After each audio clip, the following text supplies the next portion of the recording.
भी नहीं जगे वो। तो परीक्षित जी को लगा शायद समाधि लगी और चले गए। समीक ऋषि का अपमान किया, उनका पुत्र था श्रृंगी ऋषि, सरस्वती नदी में, कौशिकी नदी में स्नान कर रहा था। किसी ने जाकर के बता दिया, अरे श्रृंगी, तेरे पिताजी का एक राजा ने अपमान कर दिया, उनके उनके गले में मरा हुआ सर्प डाल दिया। उसने हाथ में जल लिया, दे दिया। इति लंघित मर्यादा कक्ष का सप्तमे हनि। जिसने ये मर्यादा का उल्लंघन किया है, आज से 7वें दिन वही सर्प जो गले में पड़ा है वही जिंदा होकर के 7वें दिन उसको डस लेगा। संत का हमें अपमान नहीं करना चाहिए। संतों के लिए बहुत महिमा बताई गई। संत मिलन को चालिए तजमाया अभिमान, और ज्यों ज्यों पग आगे बढ़े कोटिन यज्ञ समान। तो संतों के पास जाने में भी यज्ञों की फल मिलता है। और परीक्षित जी ने तो संत का अपमान कर दिया। श्रृंगी ऋषि को जब पता चला कि परीक्षित को श्राप मिला है, तो श्रृंगी ऋषि ने अपने एक चेला को बुलाया और उससे कहा, गौरमुख नामक चेला से कहा, जाकर के परीक्षित को बता दो कि आज से 7वें दिन तुम्हारी मृत्यु हो जाएगी, अपनी मृत्यु को सुधार लो। परीक्षित जी को पता चला कि आज से 7वें दिन हमारी मृत्यु हो जाएगी। परीक्षित जी को दुख नहीं हुआ, बहुत खुश हो गए। वो खुश हो गए, बोले आज मैं पक्का कह सकता हूँ कि मैं 7 दिन जीऊंगा। मेरे अलावा इस संसार में कोई व्यक्ति ये नहीं कह सकता कि मैं 7 दिन जीऊंगा। किसी को पता नहीं है पल की खबर ना, या जग में पल की रे, इसमें इस जग में पल की खबर नहीं है। लेकिन परीक्षित जी प्रसन्न हैं। क्यों? आज मुझे पक्का विश्वास है 7 दिन के पहले मुझे ब्रह्मा भी नहीं मार सकता, मुझे काल भी नहीं मार सकता। क्यों? संत भगवान का आशीर्वाद है, तुम 7 दिन तक जियोगे। परीक्षित जी ने अपने पुत्र को बुलाया, जन्मेजय को सिंहासन दे दिया और जंगल में गए। गंगा जी के किनारे पहुंचे, में बैठ गए। वहां पर साधु महात्मा बैठे हुए थे, सभी लोग, वशिष्ठ, च्यवन इत्यादि सभी ऋषि महात्मा बड़े बड़े बैठे थे। परीक्षित जी ने सबसे हाथ जोड़ करके प्रश्न किया, प्रभु ये बताइए मरने वाले व्यक्ति को क्या करना चाहिए? जिसकी मृत्यु 7 दिन में है उसको क्या करना चाहिए? तो ये परीक्षित जी का ही प्रश्न नहीं है, ये प्रश्न हमारा भी है, ये प्रश्न आपका भी है। क्यों? सबकी मृत्यु 7 दिन में ही होनी है। सोमवार को मरेंगे या मंगल को मरेंगे, बुध बृहस्पति शुक्र किसी भी दिन मरेंगे, मरना 7 दिन में ही है, 8वां दिन नहीं आएगा। तो हमें और आपको भी संतों के पास जाकर के यही प्रश्न करना चाहिए और अपने मरने की व्यवस्था कर लेनी चाहिए। रामायण हमें जीना सिखाती है, रामायण हमें जीना सिखाती है, पर भागवत हमें मरना सिखाती है। भागवत जी को जो सुनेगा वो है समझ जाएगा कि व्यक्ति को मरना कैसे चाहिए। आजकल तो मोह माया में इतने फंसे हुए हैं। एक बूढ़े बाबा थे, मृत्यु होने वाली थी, मुंह से आवाज नहीं निकल रही थी, चारों तरफ बेटे खड़े हुए थे और कुछ कहना चाह रहे थे बूढ़े बाबा। तो बेटों ने सोचा ये कुछ कहना चाह रहे हैं, मुझे लगता है कुछ धन संपत्ति बताएंगे, गाड़ के रखे हैं तो शायद वही बताएं। तो बेटों ने क्या किया, डॉक्टर को बुलाया, डॉक्टर महाराज एक इंजेक्शन लगा दो, कितना भी खर्च हो जाए, पर ये एक बार बोल जाएं, एक बार ये बोल जाएं, क्या कहना चाहते हैं, इनके मन की बात पूरी हो जाए। डॉक्टर ने इंजेक्शन लगा दिया, एक शब्द बोले, क्या बोले? बोले अरे दुष्टो तुम यहाँ सामने खड़े हो, सामने देखो बच्चियां झाड़ू खाए जा। मरते समय भी उनको लग रहा है कि बताओ झाड़ू क्यों खबी जा रही है, बच जाती है। ये स्थिति है। मरते समय राम राम नहीं आता, आएगा भी कैसे? पूरे जीवन राम का कभी नाम नहीं लिया। एक बात बताइए, आप दिन में जो सोचते हैं, दिन में जो सोचते हैं, रात में हमें वही स्वप्न आते हैं। ऐसा ही होता है, दिन में आपने जिस चीज का विचार किया, रात में हमें उसी तरीके के स्वप्न आएंगे। तो इसी तरीके से जीवन रूपी दिन में आप जिसमें अपना मन लगा के रखेंगे, मरते समय उस रात्रि में उसी का ही विचार आएगा। अगर पत्नी में मन लगा है तो पत्नी का ही विचार आएगा मरते समय, पुत्र में मन लगा तो पुत्र का विचार आएगा, और कुत्ते में मन लगा है तो कुत्ते का विचार आएगा। इसलिए हमें समय निकाल करके हर दिन 2 मिनट, 4 मिनट, 10 मिनट भगवान का नाम लेना चाहिए। सब लोग कहते हैं अकड़ के नहीं चलना चाहिए। एक व्यक्ति था, मर गया, पानी में बह के जा रहा था। पानी में मुर्दा बहता ही है, डूबता नहीं। तो मुर्दे से एक व्यक्ति ने पूछा, मस्तराम मुर्दे से बोला, हमको कुछ बतला दे, हमें कछु बता दे तेरे वे की स्थिति। क्यों? जीवित व्यक्ति तो जल में जैसे ही जाता है डूब जाता है, अगर हाथ पैर नहीं चलाएगा तो, और मुर्दा व्यक्ति कुछ हाथ पैर नहीं चलाता फिर भी तैरता है। तो मस्तराम मुर्दे से बोला, हमको कुछ बतला दे। मुर्दों में से एक मुर्दा बोला, मुर्दों में से एक मुर्दा बोला, मर जाओ सुख पाओगे। मुर्दों में से एक मुर्दा बोला, मर जाओ सुख पाओगे। तो मर जाओ ठीक है, लेकिन कैसे मर जाओ, ये भागवत जी सिखाते हैं। परीक्षित जी महाराज ने बालू का एक आसन बनाया गंगा जी के किनारे, और कहा कि इस आसन पर जो भी मेरे प्रश्न का उत्तर दे सकता है कि मरने वाले व्यक्ति को क्या करना चाहिए, वो इस आसन पर आकर के बैठ जावे। कोई नहीं बैठा। भगवत कृपा से अचानक कहीं से भगवान की कृपा हुई, और सुखदेव जी महाराज यत्र तत्र भ्रमण करते हुए, कितने साल के हैं? 8 वर्षा, 8 दूनी 16 साल के हैं। केवल शरीर पर लंगोटी धारण किए हैं और कुछ नहीं है। हाथ में ये भी नहीं कि कमंडल है, हाथों से ही पानी पीते हैं, और आकर के उस आसन पर विराजित हो गए। बोलिए सुखदेव जी महाराज की जय। परीक्षित जी ने हाथ जोड़ कर कहा, हे सुखदेव भगवान, हम धन्य हुए। ऐसे संत किसी के घर में आ जाएं तो दर्शन से ही पाप कट जाते हैं। फिर अगर उन संत भगवान के चरण स्पर्श कर लें, सेवा करने को मिल जाए तो फिर कहना ही क्या है। मेरे बहुत बड़े सौभाग्य आप पधारे। प्रभु ये बताइए, मरने वाले व्यक्ति को क्या करना चाहिए? म्रियमाणस्य किम कर्तव्यम। मैं 7 दिन में मरने वाला हूं, मेरी मृत्यु निकट है, आप ये बताइए मरने वाले व्यक्ति को क्या करना चाहिए? सुखदेव जी बोले, राजन चिंता मत करो, तुम्हारा प्रश्न बहुत सुंदर है। ये प्रश्न तुम्हारा ही नहीं, प्राणी मात्र का प्रश्न है कि मरने वाले व्यक्ति को क्या करना चाहिए।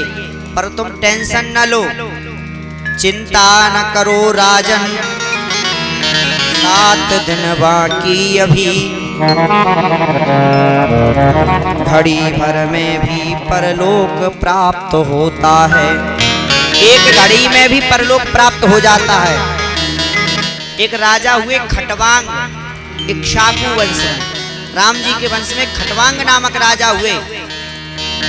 वो देवताओं के साथ युद्ध कर रहे थे, दैत्यों के प्रति। युद्ध पूरा हुआ, देवासुर संग्राम, तो उन्होंने देवताओं से कहा, देवता ये बताइए कि हमारी आयु कितनी बची है।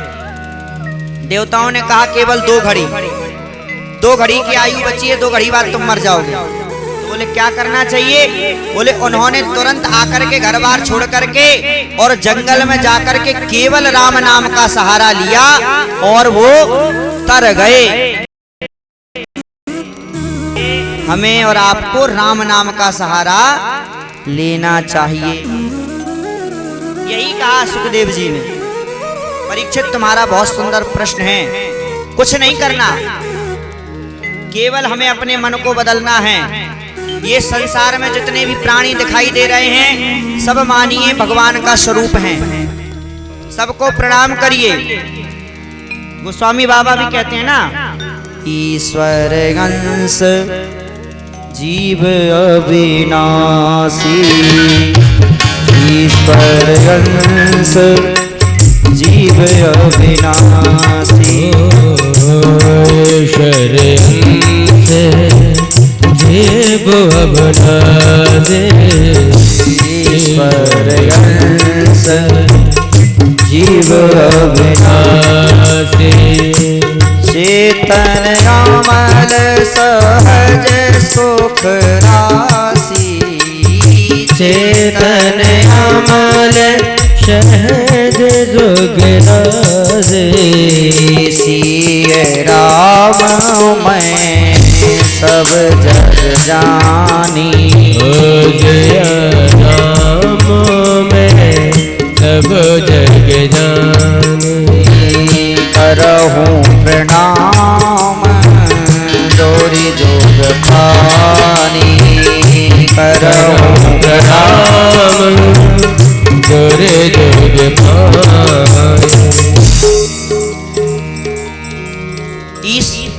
सिय राम मैं सब जग जानी।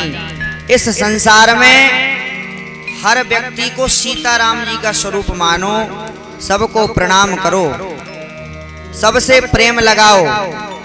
पाताल में तस् ही पाद मूलम, ये पृथ्वी है भगवान के पैर हैं, पाताल लोग जो भगवान के पैर हैं। पठन्ति पाशने प्रपदे रसातलम, इस पृथ्वी पर जितने भी वृक्ष दिख रहे हैं, ऐसा समझो ये वृक्ष भगवान के रुआ हैं, रुए। जितनी भी नदियां नाले बह रहे हैं, ये समझिए भगवान की मांसपेशियां हैं। ऐसा अपने मन को बदलना है, करना कुछ नहीं, केवल ये समझिए सिय राम मैं सब जग जानी, करहूं प्रणाम जोरी जुग पानी। अब इसका मतलब ये नहीं है कि सिय राम मैं सब जग जानी आप माने तो सामने गधा आ जाए और गधा को भी आप जोड़ करके लेट करके प्रणाम करने लगे। आप गधा के सामने प्रणाम करेंगे तो गधा आपको लात और मार देगा। तो कहने का मतलब जो जिस योग्य है उसको उस तरीके से प्रणाम करिए। हमारी ये स्थिति है, एक गाय द्वार पर आ जाए, हमने एक पानी की बाल्टी भर करके रखी और गाय द्वार पर आ गई और गाय ने उस पानी को जूठा कर दिया। क्या जूठा कर दिया? और जब जूठा कर दिया तो हमने आओ देखा ना ताओ, एक डंडा उठा करके गाय में जबरदस्त जमाया। अब एक बात बताइए, वो बाल्टी पानी की जूठी कर दी तो उसको पी लेने देते? आप उस बाल्टी को धुलेंगे फिर भी पानी फेंकना वैसे भी पड़ेगा, तो आप गाय को पानी पी लेने देते, वो चली जाती, बाद में उसको धुल लेते। केवल इतनी मानसिकताओं को बदलना है। गाय को प्रणाम करने का मतलब ये नहीं है, गधे को प्रणाम करने का मतलब ये नहीं कि उनके चरण छुओ। उनको प्रणाम करने का मतलब है संसार में अगर कोई जीव दुखी है तो उसकी सहायता करो। घर पर आ जाता है घोड़ा, कोई जीव जंतु आ जा रहा है, अगर पानी देख रहा है तो पानी पिला दो, कुछ खाने के लिए एक रोटी है तो दे दो। कुत्ता द्वार पे आ रहा है तो कुत्ते को रोटी खिलाना चाहिए, पर कुत्ते को घर में नहीं घुसेड़ना चाहिए। आजकल की स्थिति बड़ी गंभीर हो गई। गायों को जो पालना चाहिए, गाय को तो कोई पालता नहीं, कुत्ता घर में पालते हैं, वो भी बिस्तरों पे लिटाते हैं साथ में। वो भी राम जाने कुत्ते कौन से पुण्य किए होंगे कि बिस्तरों पे अपने मालिक के साथ लेटते हैं, बहुत पुण्य होंगे उनके। तो कहने का मतलब सुखदेव जी यही समझा रहे परीक्षित, टेंशन लेने की जरूरत नहीं है। सिय राम मैं सब जग जानी, करहूं प्रणाम जोरी जुग पानी। पूरे जगत को सीता राम मैं जान करके सबको प्रणाम करो, सबकी सेवा करो। एक कवि कहते हैं जग की सेवा, सेवा जगत की करनी है, जग की सेवा खोज अपनी, अपनी खोज करो आप कौन हो, कहां से आए। जग की सेवा खोज अपनी, प्रीत प्रभु से कीजिए। और प्रीत अगर किसी से करना है तो किससे करना है? प्रभु से। जग की सेवा खोज अपनी और प्रीत प्रभु से कीजिए, जिंदगी का यह राज जान कर जी लीजिए। यही जिंदगी का राज है इसको जान करके आप जी लीजिए। जब ऐसा कहा तो सुखदेव जी महाराज ने परीक्षित जी महाराज को भरोसा हो गया कि मेरी मुक्ति अब निश्चित है, मुझे पक्के साधु मिल गए।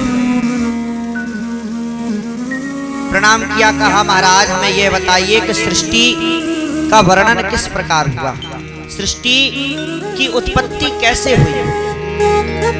भगवान ने कहा तुमने जो प्रश्न किया था यही प्रश्न एक बार विदुर जी ने मैत्रेय जी से किया था, तो उसका बहुत सुंदर जवाब दिया।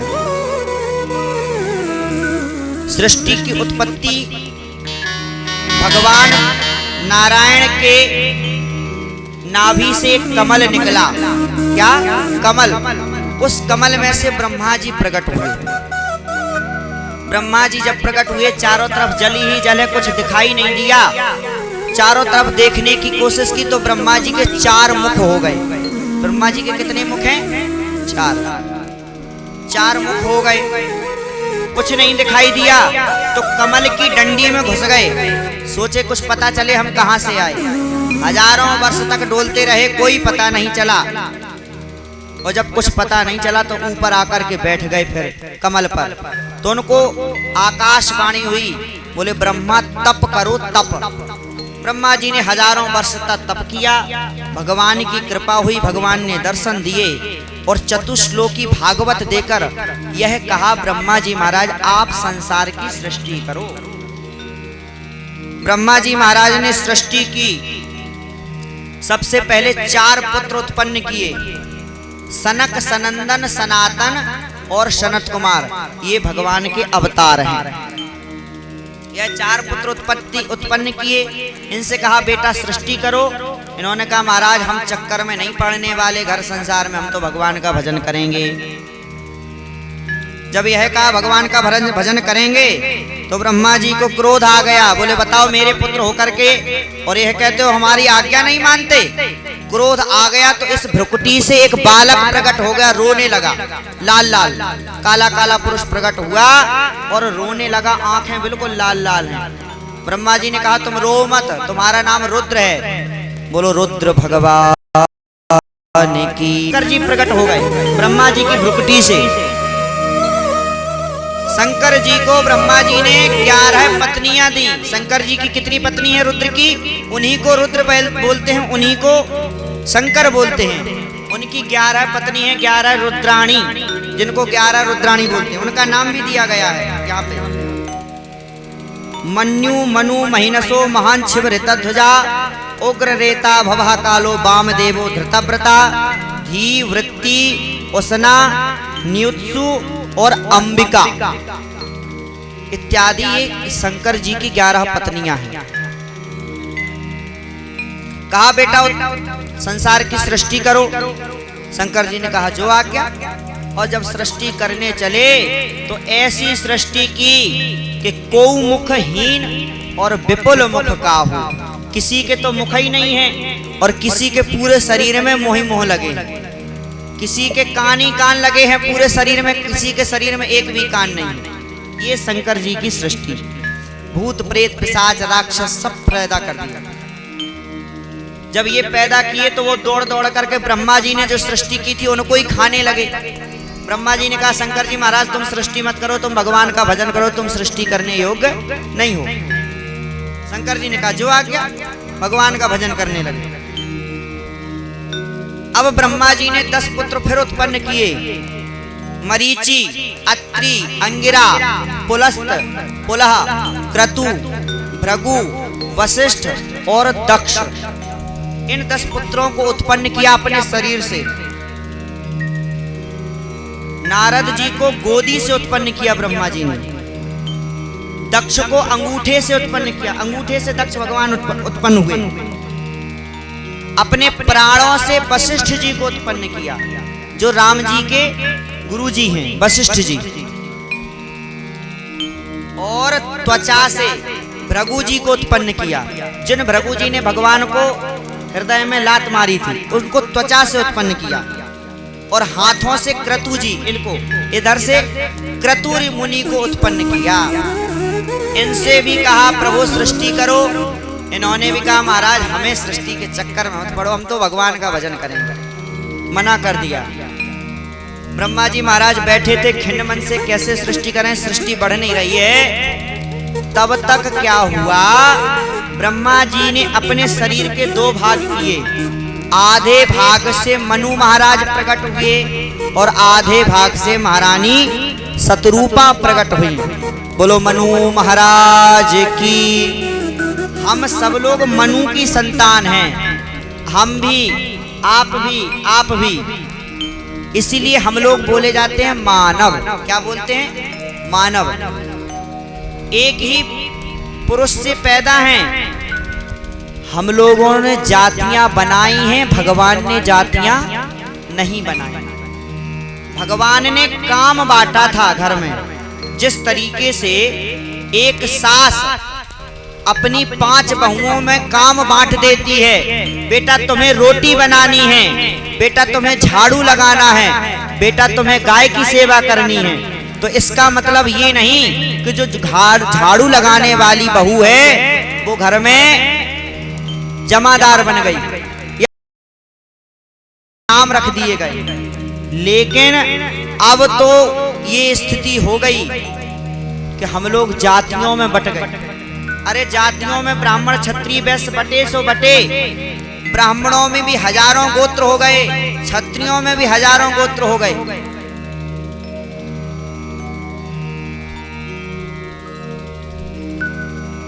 मनु महाराज से ब्रह्मा जी बोले बेटा सृष्टि करो। मनु महाराज ने कहा जो आ गया, लेकिन करें कहां, पृथ्वी तो है ही नहीं। पृथ्वी को तो वो हिरण्याक्ष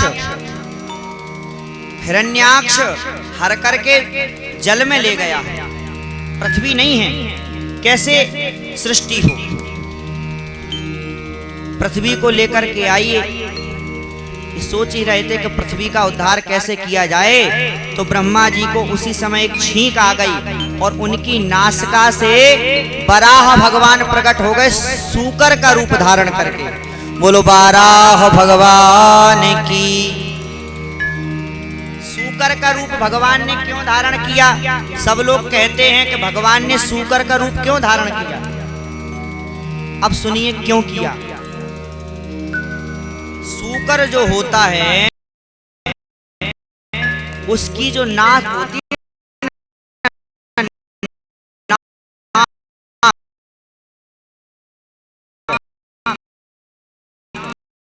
वो इतनी ज्यादा घ्राण सूंघने वाली होती है, आप 1 किलोमीटर पे गंदगी सूकर यहां से भागता हुआ वहां पहुंच जाएगा।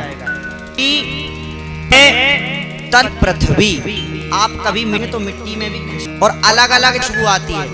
आप उठाएंगे तो उसमें अलग, खेत की मिट्टी उठाएंगे पीली मिट्टी, उसमें अलग खुशबू आएगी, काली मिट्टी लेंगे उसमें अलग खुशबू आएगी। तो बराह भगवान का रूप इसलिए धारण किया सूकर का, पृथ्वी को ढूंढना है ना। पृथ्वी जल में पता नहीं कहां खो गई है, अब जल में जाकर के ढूंढना पड़ेगा।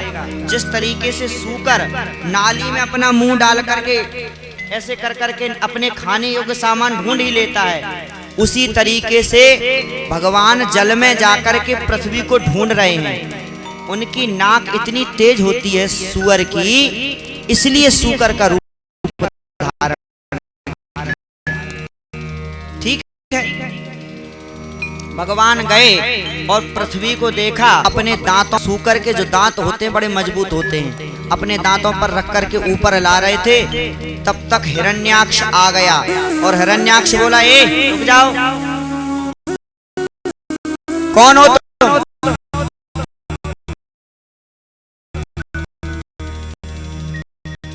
अरे ग्राम सिंह बोल दिया, गाली देने लगा भगवान। भगवान चुप, कुछ नहीं बोले, ऊपर आए और पृथ्वी को पहले फिर अब बताओ, कह रहे थे ऐसे मुंह के, इससे पूछ करके पृथ्वी को छुआ है, इस पृथ्वी पर मेरा अधिकार है, मैं इसको ले गया था। अगर तुम इस पर अपना आधिपत्य चाहते हो तो पहले मुझसे युद्ध करो, युद्ध। भगवान ने कहा बिल्कुल तुम्हारी इच्छा पूर्ति करेंगे। युद्ध होने लगा। हिरण्याक्ष इतना बलवान था, उसने दौड़ करके भगवान को जब एक घूंसा मारा तो भगवान मूर्छित होने लगे। युद्ध चलता रहा। सांझ का समय हुआ। देवताओं ने कहा प्रभु अब इसको खिलाइए मत ज्यादा, क्योंकि शाम के समय राक्षसों की बल और बढ़ जाता है। भगवान ने कहा जो आज्ञा। और भगवान ने दौड़ करके एक चांटा मारा हिरण्याक्ष को, सो उसका सर धड़ से अलग हो गया और उसका शरीर में से एक ज्योति निकली और भगवान के चरणों में समा गई। बोलो गोविंद भगवान की जय। परीक्षित जी ने पूछा महाराज एक बात बताओ, इतना दुष्ट दैत्य था, उसके शरीर में से ज्योति निकली और भगवान के चरणों में समा गई, ऐसा क्यों हुआ? उन्होंने कहा इसलिए ऐसा हुआ क्योंकि हिरण्याक्ष और हिरण्यकशिपु दो भाई हैं, रावण कुंभकर्ण दो भाई हैं और शिशुपाल और दंतवक्त्र दो भाई हैं। ये दोनों भगवान के द्वार के द्वारपाल हैं, जिनका नाम है जय और विजय। एक दिन की बात, सनक सनंदन सनातन सनत कुमार चारों लोग भगवान के दर्शन के लिए गए। कहाँ गए? बैकुंठ। तो बैकुंठ गए, भगवान शयन में थे और जय विजय ने रोक दिया इनको, आप अभी अंदर नहीं जा सकते, भगवान आराम कर रहे हैं। सनकादियों ने श्राप दे दिया, अरे दुष्टो तुम्हें यह पता होना चाहिए हम कौन है, हम संत हैं और संत का और भगवंत का, इन संत में और भगवंत में कुछ बटा नहीं है, संत भगवान का ही स्वरूप है और तुम हमें अपने स्वरूप से मिलने से रोक रहे हो। जाओ श्राप देता हूं, तुम 3 जन्मों तक राक्षस योनि में गिरोगे। जो ये कहा, अब भगवान के पार्षद जय और विजय भगवान तुरंत निकल के बाहर आए, अरे मेरे पार्षदों को श्राप मिला है। भगवान ने आकर के सनकादियों को प्रणाम किया, सनकादियों ने भगवान को प्रणाम किया। भगवान ने कहा प्रभु मेरे द्वारपालों से जो गलती हुई हो उसके लिए मैं क्षमा मांगता हूं, पर मैं अपने द्वारपालों को अकेला नहीं छोड़ूंगा, ये मेरे भक्त हैं। मैंने कल कहा था ना कि भगवान पक्षपात करते हैं। भगवान अगर पक्षपात नहीं करेंगे तो भक्ति की मर्यादा खत्म हो जाएगी। भक्त के साथ भी अगर भगवान वही व्यवहार करें, दुष्ट के साथ भी वही व्यवहार करें, तो भक्त व्यक्ति ये सोचेगा कि जब दुष्ट के साथ भी वही व्यवहार हो रहा है तो हम क्यों भक्ति करें, हम भी दुष्टता ही करें। तो ये सत्य बात है कि भगवान अपने भक्तों के साथ पक्षपात करते हैं। भगवान ने कहा प्रभु आपने मेरे जय विजय को श्राप दिया ठीक है, पर मैं अपने पुत्रों को छोड़ नहीं सकता, ये मेरे पुत्र हैं और इनके साथ इनके कल्याण के लिए मैं भी जन्म लूंगा। जब मैं इनको मारूंगा तब ये दोबारा मेरे बैकुंठ लोक को आएंगे। और जय विजय ने तो 3 जन्म ही लिए, पर जय विजय को बैकुंठ में पुनः लाने के लिए भगवान को 4 जन्म लेने पड़े। कितने? 4। पूछो कैसे? एक जन्म में हिरण्याक्ष को मारा, कौन बने? बराह भगवान, ठीक। दूसरे जन्म में हिरण्यकशिपु को मारा, कौन बने? नरसिंह भगवान। तीसरे जन्म में रावण कुंभकर्ण को मारा, कौन बने? राम जी महाराज।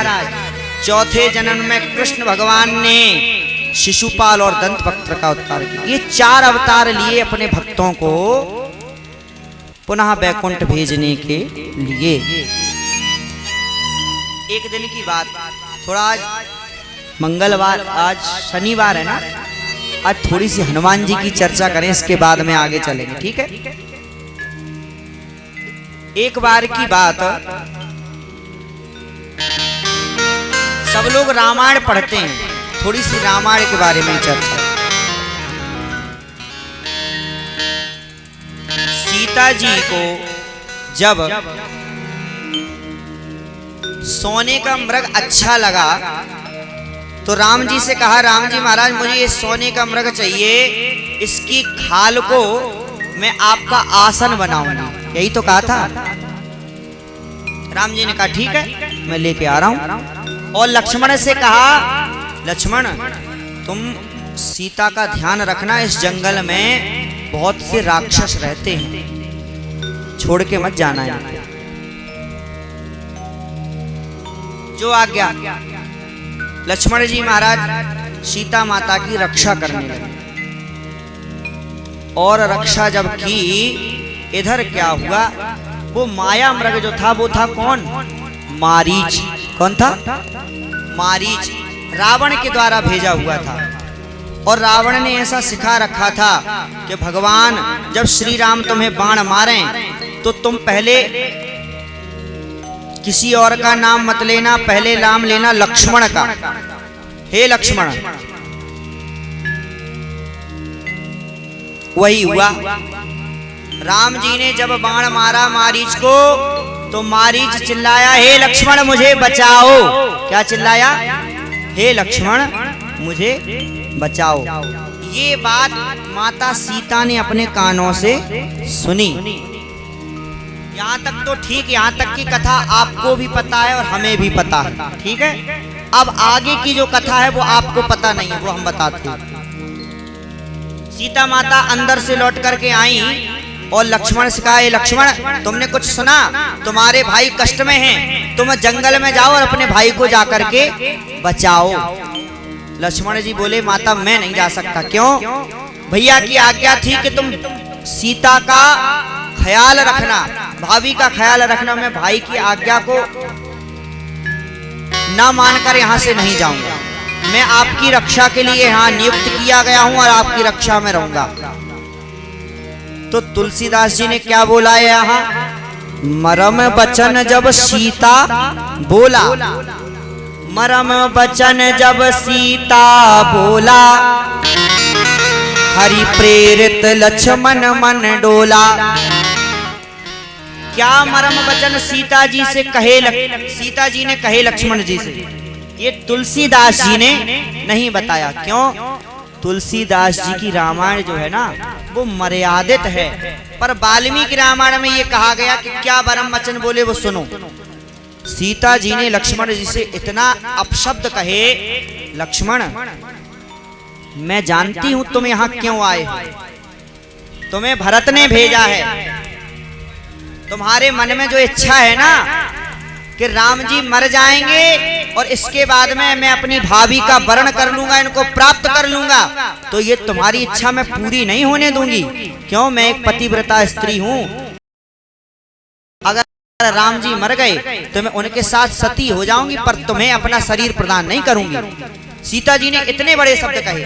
ये वाल्मीकि रामायण में लिखा है, आप पढ़ लेना सुंदरकांड में। जब ये बोला तो लक्ष्मण जी कौन है? भक्त हैं भगवान के। लक्ष्मण जी शेषनाग हैं और शेषनाग हमेशा भगवान की सेवा में रहते हैं। ऐसी सेवा नहीं, हर तरीके की सेवा करते हैं भगवान की, सोने से लेके, बैठने से लेके, रक्षा से लेके। लक्ष्मण जी कहते हैं भगवान मैं आपके लिए सब करूंगा, सर्वम करिष्यामि, मैं सब करूंगा।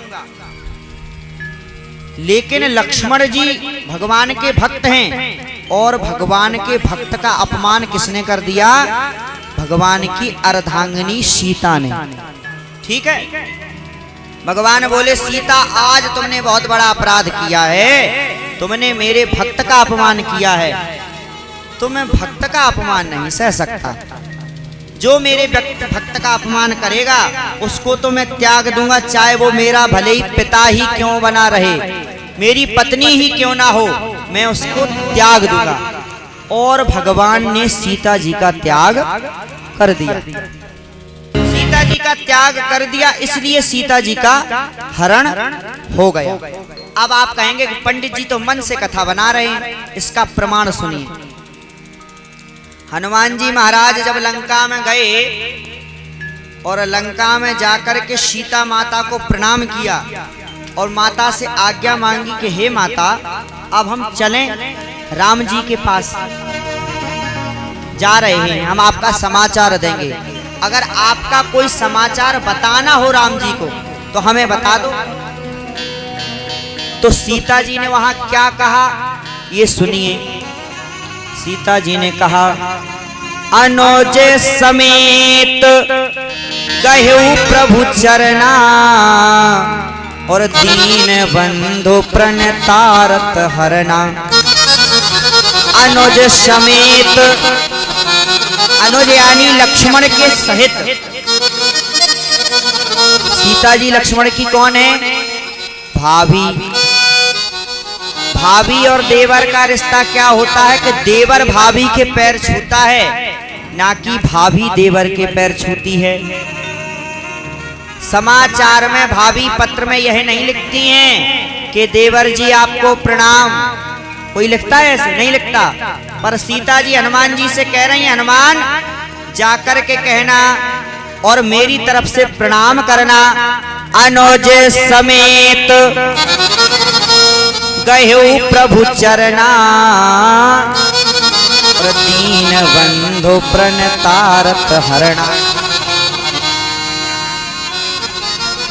लक्ष्मण जी के सहित राम जी के चरणों को स्पर्श करना।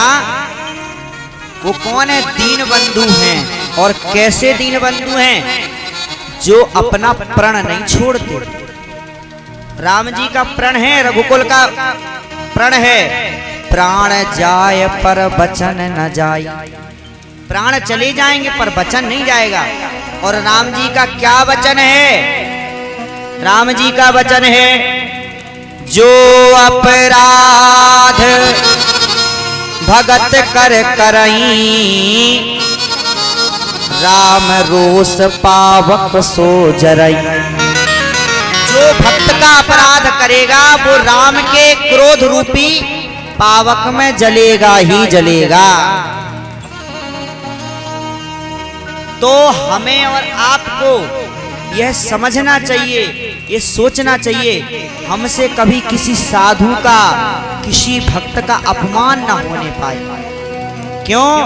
धोखे से भी अगर अपमान हो गया तो भगवान माफ नहीं करेंगे। क्यों? भगवान ने जब अपनी पत्नी को तक माफ नहीं किया, क्या राम जी नहीं जानते थे कि सीता जी को कौन हरण करके ले गया? जानते थे, सर्वसमर्थवान है राम जी।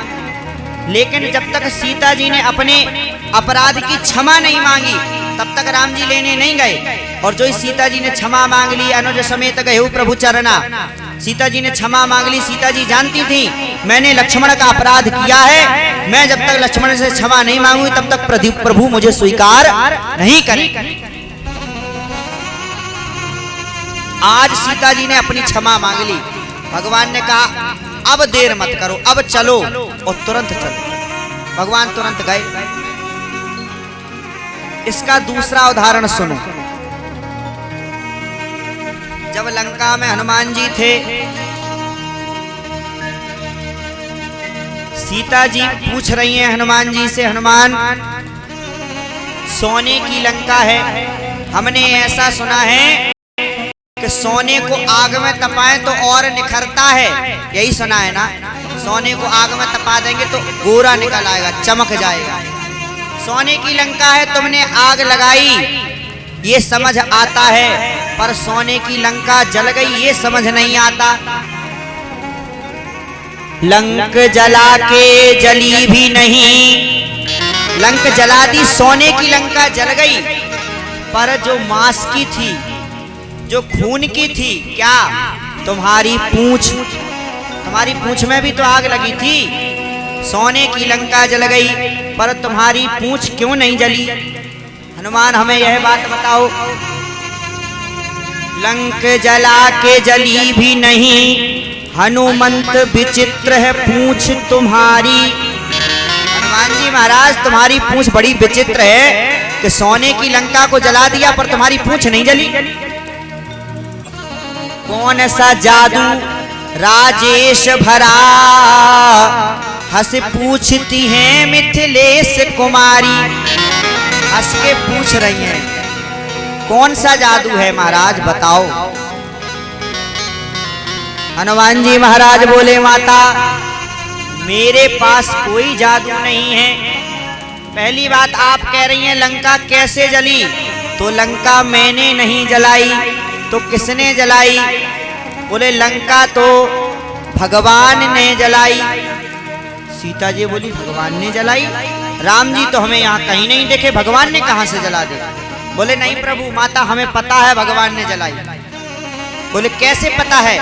बोले ऐसे पता है कि रावण ने भगवान के भक्त का अपराध किया है। रावण ने माता सीता का अपराध किया, उनको हर के लाया है। तो भगवान की भक्त हैं सीता जी, और रावण ने सीता का अपराध किया है, भगवान के भक्त का अपराध किया, तो मैंने नहीं जलाया। राम रोष पावक सो जराई, जो अपराध भगत कर करई। राम रोष पावक सो जराई, राम के रोष रूपी पावक में जली है, आग नहीं लगी पावक लगी। तभी तो हनुमान जी ने देखा पावक जरत देख हनुमंता, भयौ परम लघु रूप तुरंता। ठीक है हनुमान जी मान लिया लंका तो राम जी ने जलाई, तुम्हारी बात ठीक है। सोने की लंका थी, राम जी ने जला दी, राम जी के रोष रूपी पावक में जल गई। पर एक बात बताओ, क्या तुम्हारी पूंछ क्यों नहीं जली? तुम्हारी पूंछ तो सोने की थी। बोले हाँ माता हमें पता है, हमें ये पता है कि उस पावक में अगर जलाने की शक्ति थी तो उस पावक में बचाने की भी शक्ति बैठी थी, मुझे पता है। बोले कौन बैठा था उस पावक में? बोले माता मुझे पता है, प्रभु ने आपसे कहा था क्या, तुम पावक में करो निवासा, जब लगी करो निशाचर नासा।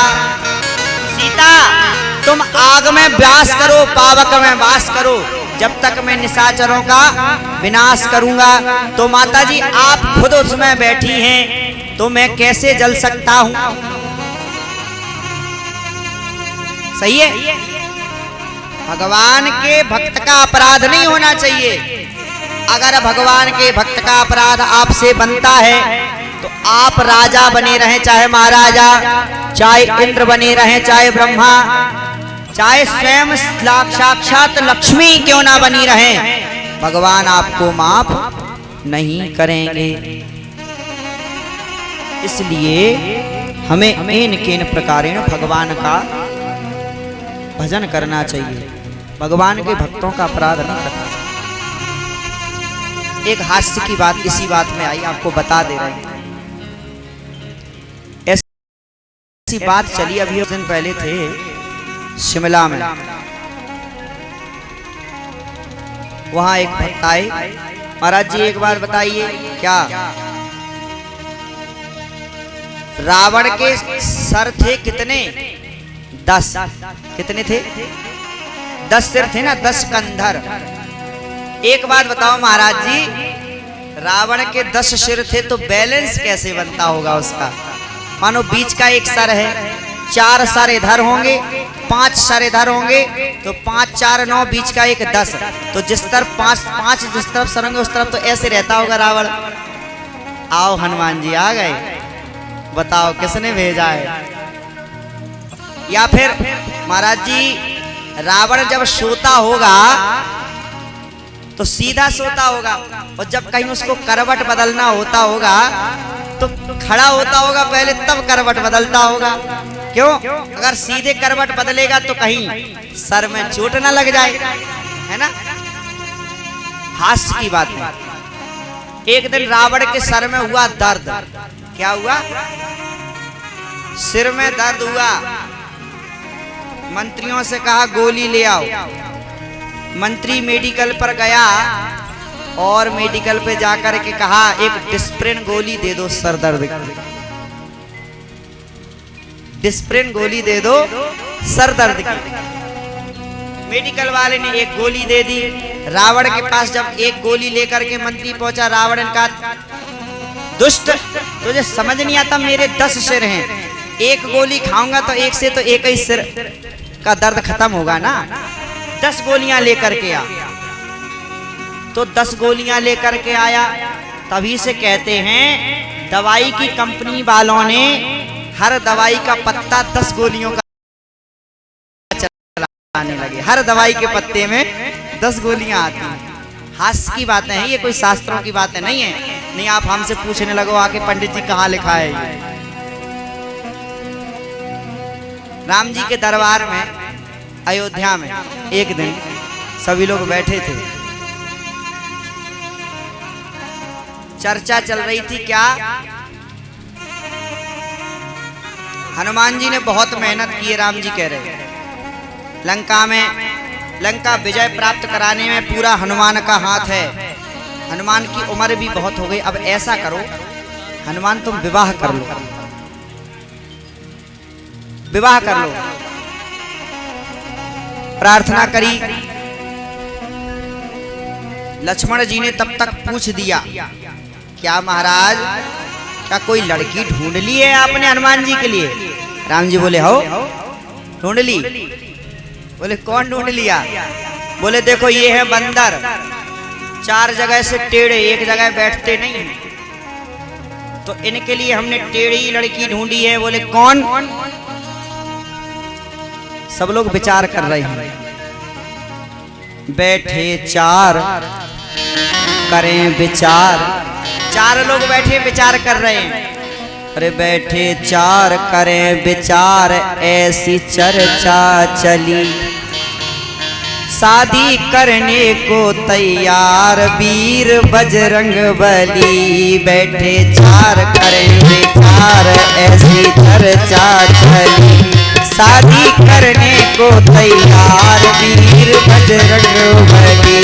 बैठे 4 करें विचार, ऐसी चर्चा चली, शादी करने को तैयार वीर बजरंग बली। शादी करने को तैयार वीर बजरंग बली। समय नहीं है, कथा बहुत है, भजन यहीं बंद करो। राम जी ने कहा हाँ हमने ढूंढ ली है लड़की। हनुमान जी मन में सोचने लगे हमारे लिए ऐसी कौन सी लड़की बन गई, हम भी तो जरा सुने। राम जी ने मुस्कुराते हुए कहा हनुमान जी तुम्हारी कल शादी होगी, हमने पक्की कर दी है, गोद भराई कर दी है। बोले कौन है ये तो बता दो। बोले तुम 3 जगह से टेढ़े, तो तुम्हारे लिए टेढ़ी लड़की ढूंढ के आए, तुम्हारी शादी हमने मंथरा से फिक्स कर दी है। अब राम जी हनुमान जी की बुद्धि खराब। बोले मंथरा जब उसको कुछ मिलना नहीं था, भरत को सब मिलना था, तब तो राम जी को वन भेज दिया। और कहीं अगर हमसे उसकी डोरी जुड़ गई तो हमसे तो सब कुछ मिलना है, पता नहीं हमारे साथ क्या करेगी। आज रात में हनुमान जी महाराज गए मंथरा के यहाँ और पकड़ के बाल और घसीटा और कहा कल तुझे राम जी बुलाएंगे दरबार में और पूछेंगे हनुमान जी से शादी करोगी कि नहीं? हाँ ना कह दी, हाँ कह दी तो बहुत मार है। अब है तो तुम्हारी कम दुर्दशा करी, ब्याह के बाद और दुर्दशा करनी। हनुमान जी ने अपनी पूरी, तो ये सब मजाक की बात है नहीं। आप पूछने लोगों कि कहाँ लिखा है पंडित जी, ठीक है। तो अपने प्रसंग पे आते हैं।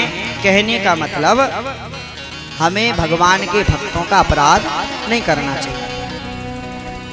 मनु महाराज शत्रुपा महारानी को जब पृथ्वी प्राप्त हुई तो इनसे 3 कन्याएं और 2 पुत्र उत्पन्न हुए। कितने? 3 कन्याएं और 2 पुत्र। 3 कन्याओं का नाम है देवहूति, आकुति और प्रसूति, और 2 पुत्रों का नाम है प्रियव्रत और उत्तान पाद। सबसे पहले बीच वाली बेटी का वर्णन किया गया। ब्रह्मा जी की छाया से प्रकट हुए करदम ऋषि। करदम ऋषि तपस्या कर रहे हैं। भगवान ने दर्शन दिया और कहा करदम मेरी इच्छा है कि तुम विवाह करो। तुम विवाह करोगे तो तुम्हारे यहाँ मैं पुत्र बन के आऊंगा। आज से तीसरे दिन तुम्हारे यहाँ मनु महाराज अपनी पुत्री को लेकर के आएंगे तुम उस पुत्री से विवाह कर लेना, वो तुम्हारे समान ही है। पत्नी को हमेशा पति की इच्छा में इच्छा मिलाना चाहिए। ये नहीं है कि पति इस तरफ चल रहा है पूरब तो पत्नी दक्षिण चलेगी। ऐसी पत्नियां हो रही हैं कलयुग में। एक पतिदेव थे, अपनी पत्नी से बहुत परेशान थे। पतिदेव जो कहते थे पत्नी उसका उल्टा ही करती थी। पतिदेव कहेंगे आज आलू की सब्जी बनेगी, बोले नहीं आज आलू की सब्जी तो बिल्कुल बन ही नहीं सकती, आज तो अरबी की सब्जी बनेगी। पतिदेव कहेंगे आज मेरा पेट खराब है, रोटी बनाना, बोले वाह तुम्हारा पेट खराब है तो हम तो पराठे बनाएंगे, हमें क्या दिक्कत है, पूरी बनाएंगे।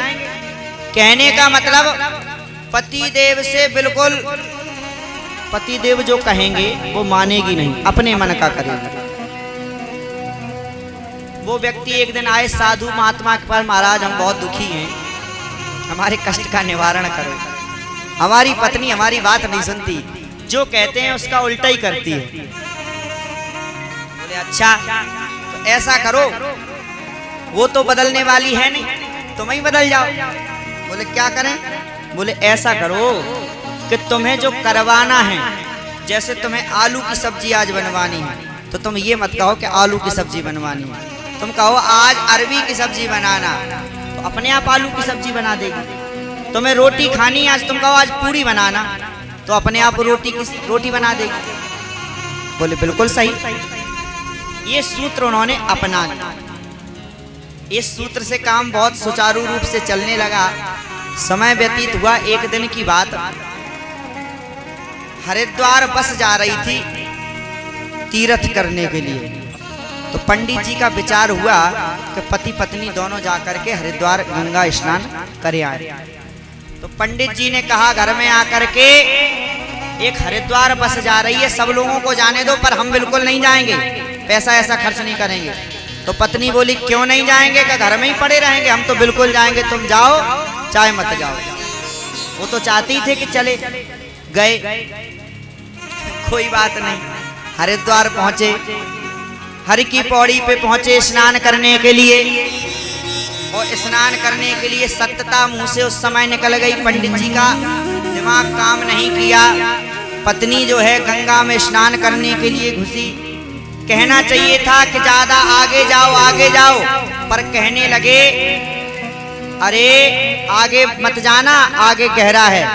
तो पत्नी बोली वाह गंगा आए, इतना रुपए खर्च किया फिर गहरे पानी में नहीं नहाएंगे क्या?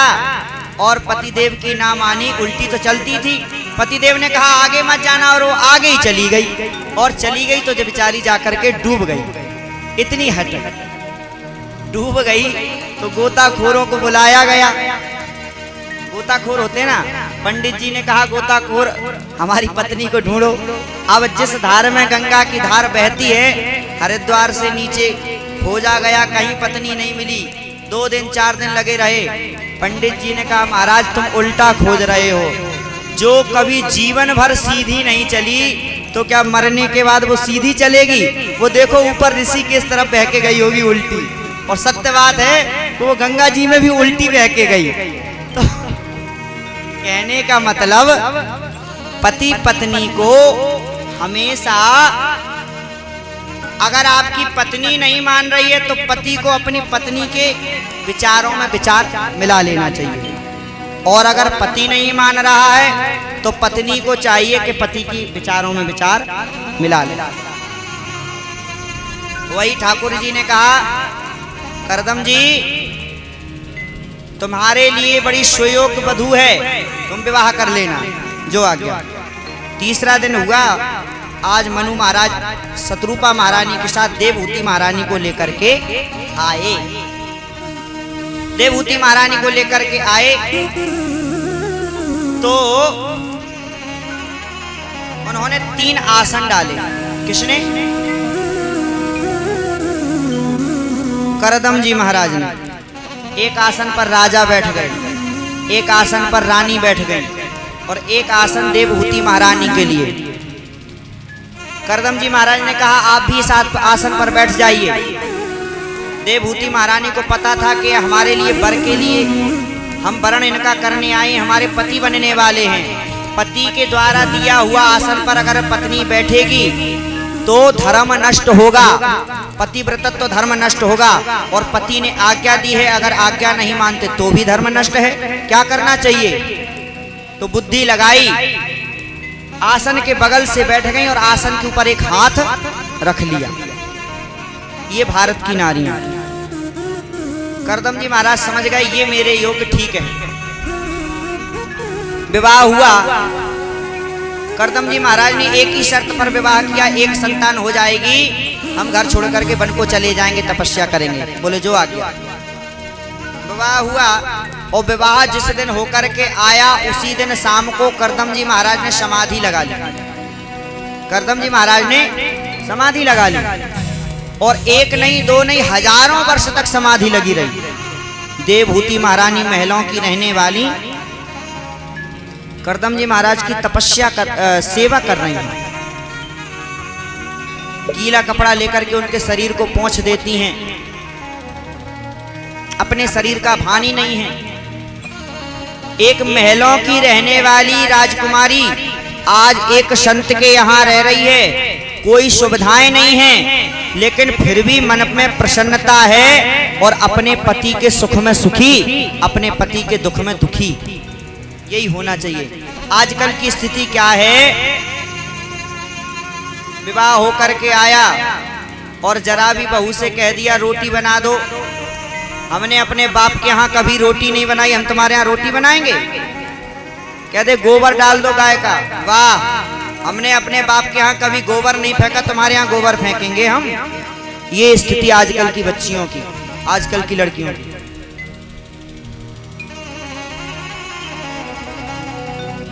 सीखना चाहिए देवभूति महारानी से कि राजमहलों में पलने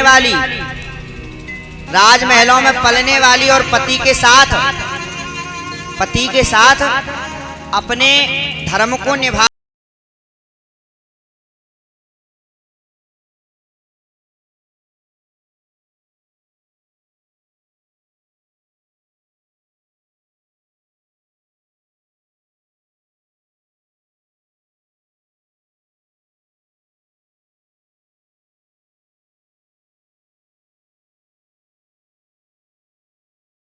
है और कैसे निभा रही है, हर तरीके से सेवा कर रही है और कोई कष्ट नहीं होने दे रही।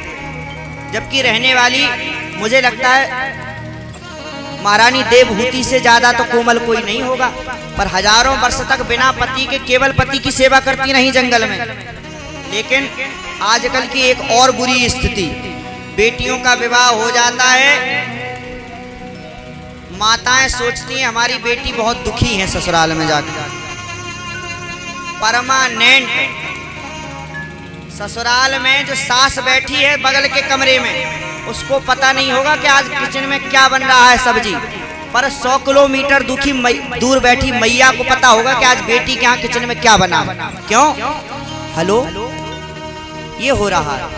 अगर बेटी फोन नहीं कर रही है तो आज पता नहीं क्यों फोन आया तो मैया लगा देती है बार बार। ये फोनों ने इतनी स्थिति बिगाड़ दी है कि क्या बताएं। परमानेंट कान से फोन लगा रहे। अरे फोन पे बात करना गलत नहीं है, आपकी बेटी अगर दुखी है सुखी है तो आप शाम को बात करिए, पर परमानेंट फोन पर बात करने का क्या मतलब? जो माताएं परमानेंट अपनी बेटियों से बात करती हैं ससुराल में जाने के बाद, आप समझ लो आप उनके घर के सबसे बड़े दुश्मन हैं। क्यों? बेटी बताएगी आज हमने सब्जी बनाई और सब्जी में थोड़ा नमक कम हो गया। बात पूरे दिन क्या बात करेंगे, यही तो बात होती है पूरे दिन। और जब नमक कम हुआ तो सास ने आज बहुत डांटा। एक दिन बताया, 2 दिन बताया, तीसरे दिन मम्मी ने ज्ञान दे दिया, बोले अब अगर डांटो तो कह देना खुद बना लो जाके। ये ज्ञान मिल गया मम्मी की तरफ से। ये स्थिति। लेकिन देवभूति महारानी ने ऐसा नहीं किया। माताओं को अपनी बेटियों को समझाना चाहिए किस तरीके से रहना है ससुराल में, ये समझाना चाहिए माताओं को। एक भजन है बहुत सुंदर, इसको सुनिए और समझिए। मानिए दुलारी मेरा कहना, इस भांति रहना, जाके ससुराल में मानिए दुलारी मेरा कहना, इस भांति रहना। जाके ससुराल में मानिए दुलारी मेरा कहना, इस भांति रहना। जाके ससुराल में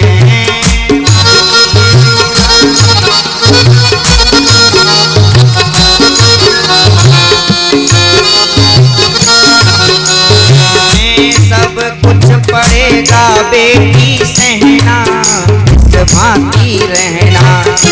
जाके ससुराल में सब कुछ पड़ेगा बेटी सहना, इस भांति रहना। जाके ससुराल में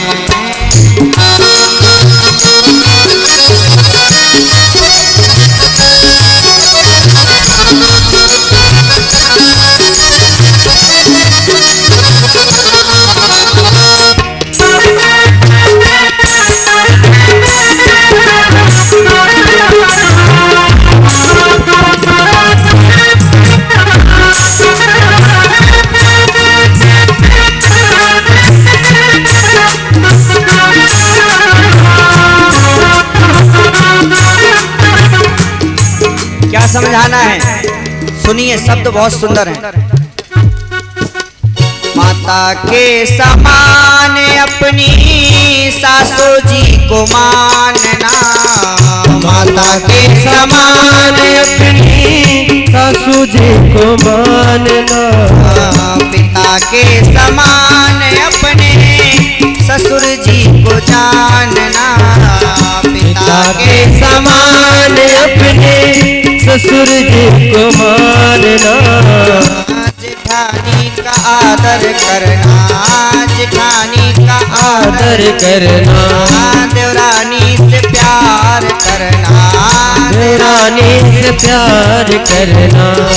इन्हीं को समझना अपनी बहना, इस भांति रहना। जाके ससुराल में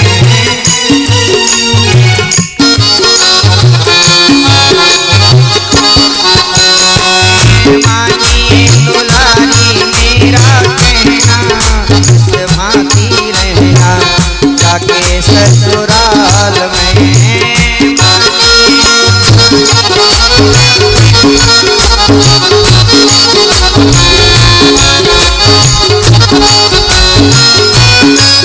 और क्या समझाना है?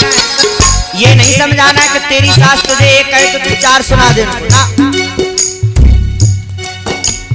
कभी कभी सास तेरे कड़वे वचन बोलेगी, कभी कभी सास तेरे कड़वे वचन बोलेगी।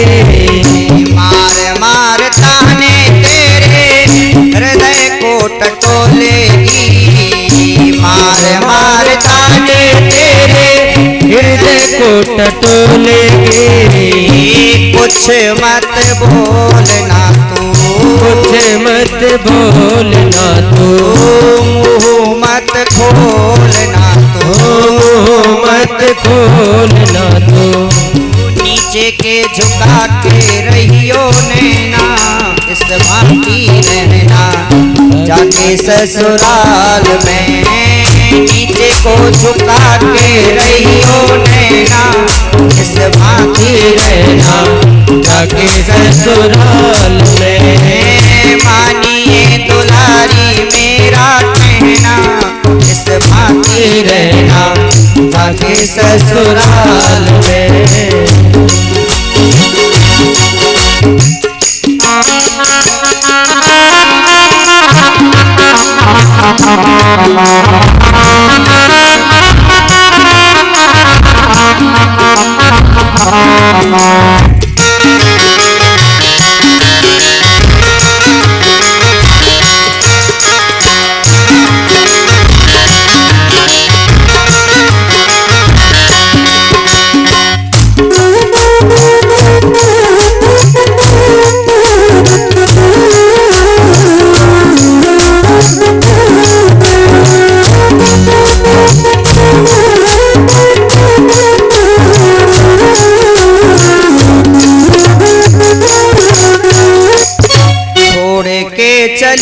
बेटी बाबुल का अंगना, छोड़ के चली है बेटी बाबुल का अंगना। संग की सहेली जाए तेरे कोई संग ना, संग की सहेली जाए तेरे कोई संग ना। अपने घर की आन बान है, रखना बेटी स्वाभिमान है। अपने घर की आन बान है, रखना बेटी स्वाभिमान है। बोलना मधुर जैसे मैना, भाती रहना जाके ससुराल में। बोलना मधुर जैसे मैना, भाती रहना जाके ससुराल में। मानिए दुलारी मेरा कहना, इस बाते रहना जाके ससुराल में। सब कुछ पड़ेगा बेटी सहना, इस भाती रहना जाके ससुराल में।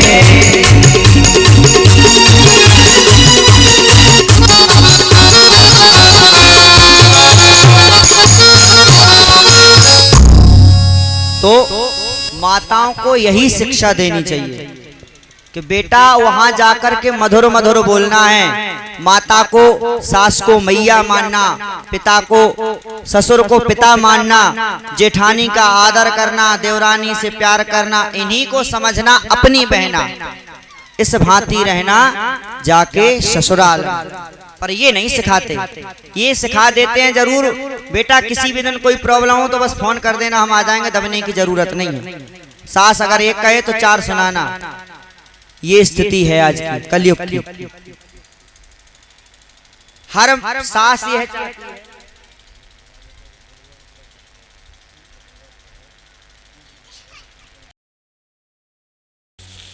मेरा नाम देवभूति,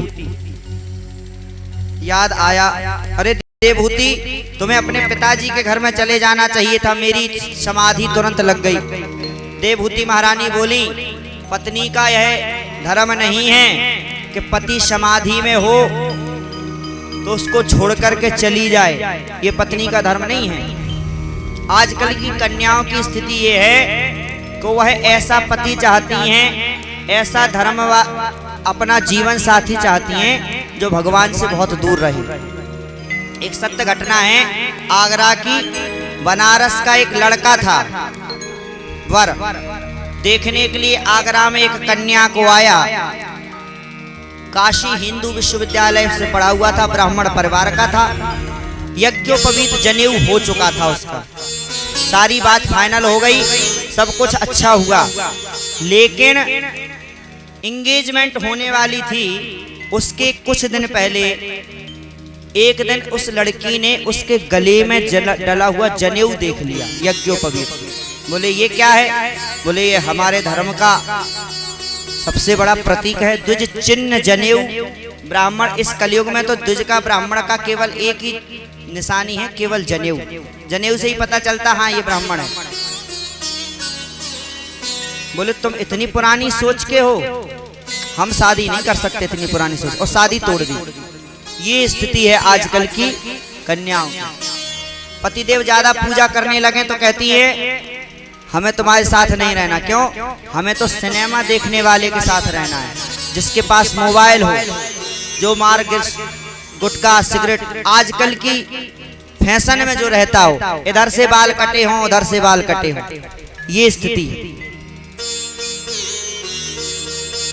देवभूति महारानी से जब यह कहा तो देवभूति महारानी बोली महाराज था कि गृहस्थ जीवन में एक पुत्र होगा तब हम जाएंगे तपस्या करने। अब हम यह चाहते हैं कि गृहस्थ जीवन में जब तक संतान ना हो तब तक गृहस्थी पूरी नहीं मानी जाती, एक संतान की कामना है। बगल में सरोवर था, करदम जी महाराज ने देवभूति महारानी का हाथ पकड़ा और जाकर के सरोवर में स्नान किया, और तपस्या का प्रभाव ऐसा कि करदम जी महाराज 18 वर्ष के और देवभूति महारानी पुनः 16 वर्ष के समान सुंदर हो गई।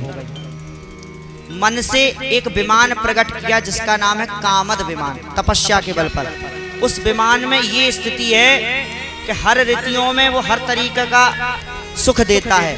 गर्मी अगर पड़ रही है तो उसमें गर्मी नहीं लगेगी, बरसात पड़ रही है तो बरसात का आभान नहीं होगा, सर्दी पड़ रही है तो सर्दी पता नहीं चलेगी। और मन से चलने वाला, आपने मन में सोच लिया हमें दिल्ली जाना तो बस सोचने से ही चलता है कामद विमान। उसमें देवहूति महारानी को बैठाया और हजारों साल तक रमण करते रहे। चारों तीर्थ धाम किए, हर तीर्थ किए, सब तीर्थों में घूमे। कालांतर में 9 पुत्रियां इनके यहाँ जन्म लिया। 9 पुत्रियों ने जन्म लिया। करदम जी महाराज सोचे महाराज हम तो घर गृहस्थी में फंस गए, 9 पुत्रियां, हम तो चाहते थे कि एक पुत्र होगा हम चले जाएंगे घर छोड़ करके। तो आज उठाया कमंडल और चल दिए। देवहूति महारानी ने चरण पकड़ लिए, महाराज ये 9 पुत्रियां हो गई, किसके ऊपर छोड़ के जा रहे हैं, इनका विवाह कर दो और ये जब चली जाएंगी अपने पति के यहाँ तो मैं तो अकेली रह जाऊंगी, एक पुत्र और हो जाए फिर आप चले जाना। तब याद आ गया कि अरे भगवान ने हमसे कहा था करदम तुम विवाह करो, हम तुम्हारे यहाँ पुत्र रूप में प्राप्त जन्म लेंगे। याद आ गया। समय आने पर भगवान देवहूति महारानी के गर्भ में आए और 9 महीने बाद भगवान विष्णु अपना कपिल रूप लेकर के कपिल देव के नाम से प्रकट हो गए। बोलिए कपिल भगवान की। ये कपिल भगवान ने ही सांख्य योग का वर्णन किया है। कपिल भगवान जब प्रकट हुए तो इनके जन्म के समय इनका नाम रखने के लिए ब्रह्मा जी महाराज अपने 9 पुत्रों को लेकर के आए। कितने?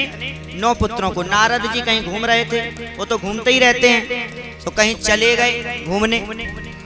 तो नारद जी के अलावा जो 9 पुत्र थे, 10वें नारद जी थे, 9 पुत्रों को साथ में लेकर के आए और नाम रखा कपिल। भगवान को प्रणाम किया।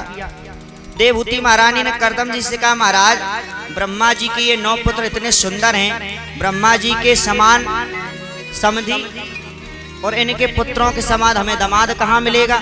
अपनी 9 पुत्रियों का विवाह ब्रह्मा जी के 9 पुत्रों से कर दिया। कला नाम की कन्या मरीचि ऋषि को ब्याह दी गई। अनसुईया महारानी अत्रि जी के साथ ब्याही गई। श्रद्धा अंगिरा ऋषि को ब्याही गई। हविर्भू पुलस्त ऋषि को ब्याही गई। गति नाम की कन्या पुलह ऋषि को ब्याही गई। अरुंधति नाम की कन्या वशिष्ठ जी को ब्याही गई। इस तरीके से 9 कन्याओं का विवाह कर दिया। 9 जब कन्याओं का विवाह हो गया तो करदम जी महाराज अपना दंड कमंडल लेकर के जंगल चले गए। आज देवहूति महारानी अकेली हैं और अपने पुत्र को सामने देख करके बड़ी कृतार्थ हो रही हैं। आसन बिछाया, पुत्र को बैठाया और पूजन किया, पुत्र का प्रणाम किया। इससे यह सीख लेनी चाहिए, देवहूति महारानी के पुत्र हैं कपिल भगवान, लेकिन माता अपने पुत्र से ज्ञान ले रही हैं। पुत्र के लिए आसन बिछाया, उस पर बैठाया और पूजन किया और प्रणाम किया और पूछने लगी, हे पुत्र, हे प्रभु एक बात हमें बताइए, इंद्रियों का दमन कैसे होगा? मैंने इस संसार में इतना आनंद प्राप्त किया है, शायद है किसी ने किया होगा। पहले तो मैं महाराजा मनु महाराज की पुत्री, फिर ऐसे तपस्वी ऋषि की पत्नी जिन्होंने मुझे सर्वे सुख प्रदान किए, और आप जैसे पुत्र की मां बनी। 9 दामाद हैं मेरे ब्रह्मर्षि, ब्रह्मा जी साक्षात मेरे समधि हैं, पर फिर भी मेरे मन में कहीं ना कहीं अभी इच्छा जागृत होती रहती है। इसका मरण कैसे होगा? अगर यह इच्छा कैसे खत्म होगी? हमें प्रभु यही बताइए कि हमारा भगवान में मन कैसे लगेगा। हम भगवान का भजन करना चाहती हैं पर कर नहीं पाती। भगवान ने कहा साधुओं का संत करो, सत्संग करो, संतों का संग करो। संतों का संग करोगे, सत्संग करोगे तो तुम्हारी इच्छा मर जाएगी और भगवान में मन लगने लगेगा। ठीक है, मान लिया साधुओं का संग करेंगे, पर साधुओं का लक्षण क्या है? कलयुग में तो ये स्थिति हो गई है कि केवल वस्त्र धारण कर लिए, भगवा वस्त्र धारण करने से साधु कोई थोड़ी बन जाता है। साधु पैंट शर्ट पहनने वाला व्यक्ति भी साधु हो सकता है। ऐसा नहीं है कि जो भगवा वस्त्र पहना है वही साधु है। साधु का मतलब क्या है? सुंदर विचार वाला व्यक्ति, वही साधु है। तो साधुओं के लक्षण बताए। तितिक्षवः कारुणिकः सुहृदा सर्वदेहिनां अजात शत्रवा शांता साधवा साधुभूषणा। जो करुणामय है, जिनके अंदर दूसरों के लिए करुणा है, सबको सुहृद, वसुधैव कुटुंबकम, सारी पृथ्वी को अपना परिवार मानते हैं, ऐसा जिनका भाव है, जिनका कोई शत्रु नहीं है संसार में, और जो सदा शांत रहते हैं। साधु कभी थोड़ी थोड़ी बात पर भड़कता नहीं है, और जो भड़कता है, थोड़ी थोड़ी बात पर क्रोध करता है, वो साधु नहीं। एक व्यक्ति था, 2 हीरे लेकर आया, एक जैसे, एक वजन के, एक रूप रंग। उसमें एक नकली हीरा था, एक असली हीरा था। राजा के सामने दरबार में पहुंचा और कहा कि इन दोनों हीरों में से अगर आपके दरबार में कोई व्यक्ति ये बता देगा कि इसमें असली हीरा कौन सा है, तो आप जो कहोगे मैं आपकी सेवा जीवन भर करूंगा। अब कैसे बताएं? उस मणियों में कोई अंतर पता ही नहीं चलता था। एक अंधा व्यक्ति आया, उसने कहा मैं बताऊंगा। राजा बोला क्यों हंसी कराना चाहते हो हमारी? बोले महाराज एक बार मौका दो। अंधे व्यक्ति ने हाथ में लिया दोनों मणियों को और टटोला, बता दिया ये मणि असली है और ये मणि नकली है। तो जो व्यक्ति उन मणियों को लेकर के आया तो उसने पूछा आप ऐसा क्यों कह रहे हैं, आपको कैसे पता चला? बोले हमें ऐसे पता चला, जो असली मणि है वो हमेशा ठंडी रहती है और जो नकली मणि है वो गर्म रहती है। ये गर्म जो मणि है ये नकली मणि है और जो ठंडी मणि है ये असली मणि। इससे हमें ये सीख लेनी चाहिए कि जो असली मनुष्य है, असली साधु है, वो हमेशा ठंडा रहता है और जो नकली है, जिसके अंदर कुछ नहीं है, केवल खोखला है, वही क्रोध करता है। क्रोध व्यक्ति को करना नहीं चाहिए। आपने जीवन भर तपस्या की, एक बार क्रोध कर दिया पूरी तपस्या खत्म। समय समय पर क्रोध भी करना जरूरी है।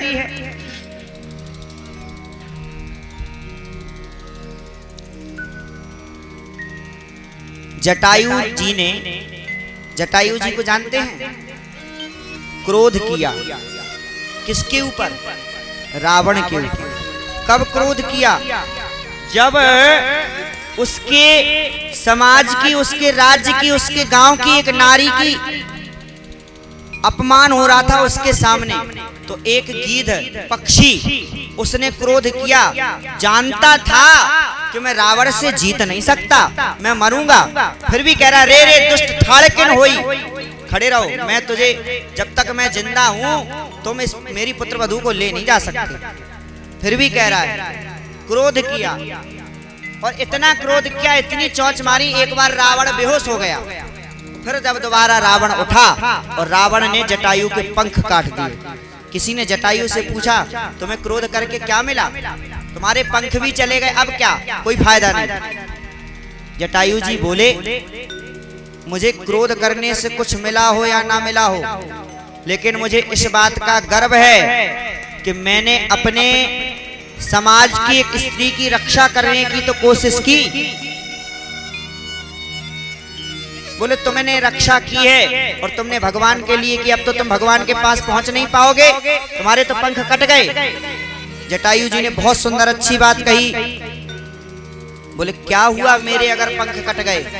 जब तक मेरे शरीर में बल था, मेरे शरीर में हिम्मत थी, तब तक मैंने भगवान के पास पहुंचने की कोशिश की। मेरा बल खत्म हो गया, मेरे शरीर से हिम्मत खत्म हो गई, अब तो उनकी जिम्मेदारी है, वो भी तो कुछ जिम्मेदारी निभाएंगे। और सत्य मानिए, भगवान ने जिम्मेदारी निभाई, जटायु जी को अपनी गोद में रख करके जटायु जी के प्राण गए और अपने हाथों से जटायु जी का अंतिम संस्कार किया।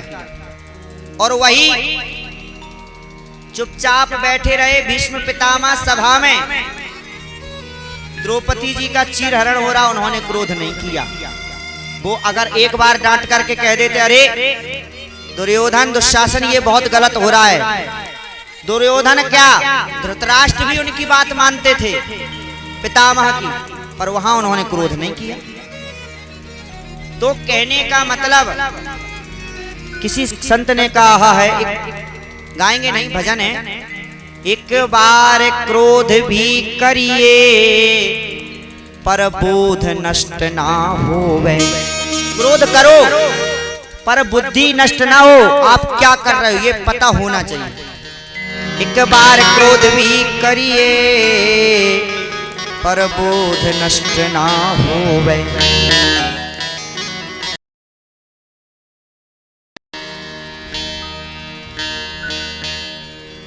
औरों को एक बार क्रोध भी करिए पर बोध नष्ट ना होवे। जीव कोई रूठे ना, कोई जीव नहीं रूठना चाहिए अपनी आपके कर्म से। इतनी देवो हवा गुबारा फूटे ना, इतनी देवो हवा गुबारा फूटे ना। कर्म करो पर ध्यान रहे पथ छूटे ना, इतनी देवो हवा गुबारा फूटे ना। कर्म करो पर ध्यान रहे पथ छूटे ना, इतनी भरो हवा गुबारा फूटे ना। कर्म करो पर ध्यान रहे पथ छूटे ना, इतनी देवो हवा गुबारा फूटे ना। कर्म करो पर ध्यान रहे पथ छूटे ना, इतनी भरो हवा गुबारा फूटे ना। कर्म करो, गुब्बारा आप लेंगे, आप अगर उसमें हवा नहीं भरेंगे तो वो फूलेगा नहीं, पर अगर ज्यादा हवा भर देंगे तो फूट भी जाएगा। उसी हवा से, उसी वायु से उसके प्राण चलते हैं, पर उसी वायु से उसका प्राण निकल भी जाता है। या फिर हम और आप सांस ले रहे हैं, सांसों से ही हमारी जीवन लीला चल रही है इस वायु से। ज्यादा अगर मुंह में हवा भर दी जाए तो भी मर जाएंगे, और आंख नाक कान चारों बंद कर दिए जाएं तो भी मर जाएंगे। तो क्रोध करो पर बोध नष्ट ना हो, औरों को भी बुरा लगे ना, जीव कोई रूठे ना, इतनी देवो हवा गुबारा फूटे। तो वही कह रहे हैं, कौन? कपिल भगवान कह रहे, माता इस संसार में सबसे प्रेम करो, सबके प्रति अच्छी भावना रखो और भगवान का भजन करो। सबसे पहले आसन को जीतो, आसन, फिर प्राणायाम करो।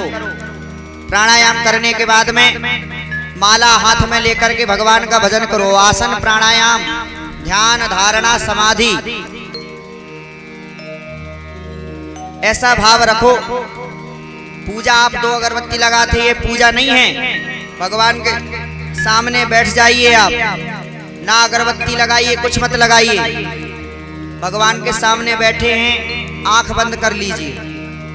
आंख बंद करके हम भावना कर रहे हैं, गोपाल जी महाराज हमारे सामने हैं, बहुत सुंदर लग रहे हैं। हमने गोपाल जी के वस्त्र उतारे, केवल भावना हो रही है, कर कुछ नहीं रहे हैं। वस्त्र उतार करके उनके आभूषण उतारे, जल को देखा, लोटे में जल ठंडा है, कहीं गोपाल जी को ठंड न लग जाए, सर्दी न लग जाए। कोमल है ना गोपाल जी हमारे, तो जल को थोड़ा गर्म किया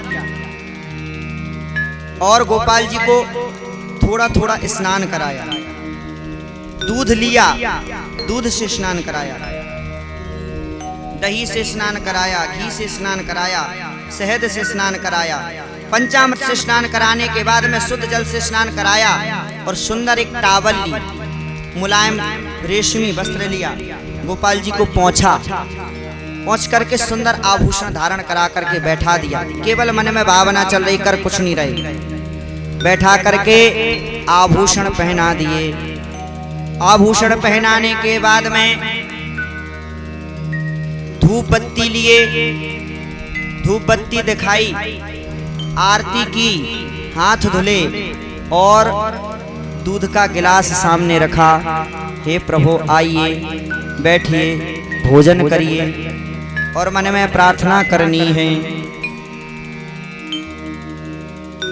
हे प्रभु आकर के मेरे इस भोग को लगाओ, जैसा भी रूखा सूखा है पाइए। भिलिनी के बेर, सुदामा के तंडुल, रुचि रुचि भोग लगाओ रसिया, आओ भोग लगाओ रसिया, आओ भोग लगाओ रसिया। ये भाव, भोग लगा लिया भगवान ने, पानी का गिलास उठाया, बीच में पानी पिलाया, फिर हाथ जोड़ करके भगवान से प्रार्थना कर रहे, प्रभु कोई पूजा में गलती तो नहीं है, हमने जो भोग लगाया है, हमने जो रोटी सब्जी का भोग लगाया, सब्जी में ऐसा तो नहीं कि कहीं मिर्च ज्यादा हो गई हो या नमक कम रह गया हो। ये भाव, ऐसा भाव किसी का नहीं है, ये भाव रखना चाहिए। घर में आप भोग बनाएं, भोजन बनाएं तो भगवान का भोग लगा करके ही खाएं, बिना भगवान के भोग मत लगाइए। अरे आपके शरीर में अगर कष्ट है, आप भगवान के मंदिर तक नहीं जा सकते, तो एक डिब्बा लीजिए, उसमें तुलसी दल रख लीजिए किचन में ही, ठीक है। और भोग भगवान के पास ना जा पाए कोई बात नहीं, भोजन बने, सब्जी को उतारें, एक तुलसी दल लीजिए, सब्जी में डाल दीजिए, समझ लो भगवान का भोग लग गया। जिस चीज पर तुलसी आरोग्य दी जाती है, भगवान का भोग उसी क्षण लग जाता है। ये भावना होनी, यही देवभूति महारानी को समझा रहे हैं और यही कहा, माता इसी तरीके से भगवान का भजन करके अपने इस शरीर को अपना मत मानिए। हम लोग कहते हैं बुढ़ापे में हमसे कोई पूछता नहीं है, हमारी इज्जत नहीं रह गई घर में, है ना। बुढ़ापा सबसे कष्टदायक है। बुढ़ापे में दांत भी टूट जाते हैं। आयो बुढ़ापो कह चलो, तीन मान लो बात। बुढ़ापा आता है तो तीन कहता है कि तीन बात मानो। क्या? आयो बुढ़ापो कह चलो, तीन मान लो बात। झुक के चलो, झुक के चलो, मीठा बोलो, झुक के चलो, मीठा बोलो, और लठिया ले लो हाथ। ये बुढ़ापे की स्थिति है। अच्छा, लाठी में भी बहुत गुण हैं, ये बात भी है। लाठी में है बहुत गुण, सदा राखिए संग, हमेशा साथ में रखो। गहरो नद नालो तहां, जहां बचावे अंग। लाठी पिछले समय में व्यक्ति रखते थे ना, तो रास्ता तो होती नहीं थी, नदी पार करके जा रहे, नहर पार करके जा रहे, तो आगे पानी नाप के देख लेते थे लाठी से, आगे ज्यादा तो नहीं है, तब आगे बढ़ेंगे। और जहां बचावे अंग, अंग बचा लिया, और कहीं कुत्ता पीछे लग गया तो एक कुत्ते को भी मार दिया। जहां बचावे अंग, झपट कुत्ता को मारे। दुश्मन दादा गिर होए ताको सिर फारे। पहले बंदूक नहीं चलती थी, पहले लाठियों से ही लड़ाई होती थी। कहें गिरधर कबीराय सुनो, सब खा बाटी की बाटी, सब हथियारन को छोड़, घर में राखो एक लाठी। लाठी घर में रखो परमानेंट। सत्य बात है, हम तो कह रहे हैं हथियार रखो घर में। इस समय स्थिति इतनी खराब हो गई है, अगर हम जागरूक ना हुए तो एक समय ऐसा आएगा कि हम ऐसे बैठकर के कथा नहीं सुन पाएंगे, ऐसे बैठकर के कथा नहीं सुन पाएंगे। इतना ज्यादा हम लोगों का शोषण हो रहा है। आप तो सब लोग न्यूज देखते हैं, पता ही है, पता ही है। ज्ञान वापी मस्जिद हमारा विश्वनाथ जी का स्थान था, भोले बाबा की मूर्ति निकली, मुसलमान भाई उनको बता रहे हैं हमारा है। हमें उनसे बुराई नहीं है, उनके भगवान हमारे, हम तो ये मानते हैं कि हम और वो भाई भाई हैं, ठीक है। पर अगर कोई हमको दबा रहा है तो दबने की जरूरत नहीं है। खैर, जो भी कहने का मतलब इतना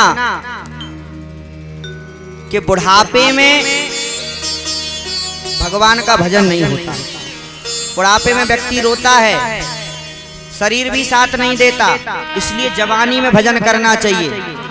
और जवानी में भजन करते करते करते करते एक दिन ऐसा जरूर आएगा कि भगवान आपको मिलेंगे, या भगवान के प्रति आपकी करुणा बढ़ेगी। कभी भगवान के लिए आपने अगर 2 आंसू भी गिरा दिए तो आपका जीवन सार्थक है। पर हम भगवान के लिए नहीं रोते, संसार के लिए रोते हैं। और हमें रोना क्यों चाहिए? हमें इसलिए रोना चाहिए महाराज, हमारा पूरा जीवन बीत गया, हमें अभी तक भगवान नहीं मिले। ऐसे कोई नहीं रोता, हमें भगवान के लिए रोना चाहिए। प्रभु माता आप भगवान के लिए रोइए, क्यों? क्योंकि मनुष्य मात्र का कल्याण भगवान के लिए रोने में ही है। हम गर्भ में रहते हैं, गर्भ की जब सृष्टि होती है तो भगवान से उस समय यही प्रार्थना करते हैं, प्रभु इस बार इस गर्भ से बाहर निकालो, भगवान आपका भजन करूंगा। पर भजन नहीं करता, जबकि मनुष्य का कल्याण केवल राम भजन में ही है। इसलिए इन केन प्रकारेण दिन में किसी भी तरीके से हमें भगवान का भजन करना चाहिए। और जब ऐसी बात कह रहे थे तो देवहूति महारानी का मन गदगद हो गया। देवहूति महारानी ने प्रणाम किया और कपिल भगवान वहां से खड़े हुए और कहाँ गए? गंगा सागर। गंगा सागर में कपिल भगवान आज भी विराजित हैं। देवहूति महारानी ने अपने शरीर को छोड़ा और नदी का रूप धारण कर लिया। यहाँ पर तृतीय स्कंध विराम होता है। चौथे स्कंध की कथा प्रियव्रत देवहूति महारानी की जो छोटी बहन है, बड़ी बहन आकुति, उनका विवाह रुचि प्रजापति से हुआ। उनके घर में यज्ञ नारायण भगवान प्रकट हुए। बोलो यज्ञ नारायण भगवान की। तीसरी जो कन्या है प्रसूति, इनका विवाह दक्ष प्रजापति से हुआ। दक्ष प्रजापति के 16 कन्याएं हुई। कितनी? 16। इन्होंने 16 कन्याओं में से 13 कन्या धर्म के साथ विवाह कर दिया। धर्म कन्या अग्नि के साथ विवाह कर दी, जिसका नाम स्वाहा। एक कन्या पितरों के साथ विवाह कर दिया। अग्नि की पत्नी का नाम है स्वाहा। हम जब अग्नि में आहुति देते तो क्या कहते हैं? इंद्राय स्वाहा। बिना पत्नी के कोई यज्ञ पूरा नहीं होता। जिस तरीके से अग्नि की पत्नी स्वाहा है, स्वाहा बोलोगे तभी यज्ञ का फल मिलेगा, उसी तरह से यज्ञ की पत्नी का नाम है दक्षिणा। क्या नाम है? दक्षिणा। यानी कि आप यज्ञ करवा रहे हैं और दक्षिणा नहीं दे रहे हैं तो उस यज्ञ का भी कोई फल नहीं है। क्यों? पत्नी के बिना कोई भी पुण्य कार्य पूरा नहीं है। जो सबसे छोटी कन्या थी दक्ष प्रजापति की सती, इनका विवाह भोले बाबा के साथ हुआ। इन्होंने एक बार दक्ष प्रजापति जो है प्रजापति बनाए गए, भोले बाबा का इन्होंने अपमान किया। सम्मान समारोह रखा गया, उसमें दक्ष प्रजापति आए और वहां 2 लोग खड़े नहीं हुए, 3 लोग, ब्रह्मा विष्णु महेश, तीनों लोग बैठे रहे। दक्ष ने यह सोचा कि यह हमारे सम्मान में 2 लोग खड़े नहीं हुए, ब्रह्मा जी महाराज तो बूढ़े हैं, हमारे पिताजी हैं, विष्णु भगवान पिताजी के पिताजी हैं, कोई बात खड़े नहीं हुए। पर ये भोले क्यों नहीं, ये शंकर क्यों खड़ा नहीं हुआ? ये तो मेरा दामाद है, इसने मेरा अपमान किया है। तो अपशब्द बोलने लगे, अरे बंदर जैसी आंखों का दुष्ट, तेरे साथ मैंने अपनी कमल लोचनी कन्या को विवाह करके बहुत गलत काम कर दिया। ऐसे रिश्तेदार बनाए जिसको सब समाज में रहना नहीं आता, शमशान की भस्म लपेटता है अपने शरीर पर। दुष्ट, जा मैं तुझे श्राप देता हूँ, तुझे यज्ञ में भाग नहीं मिलेगा।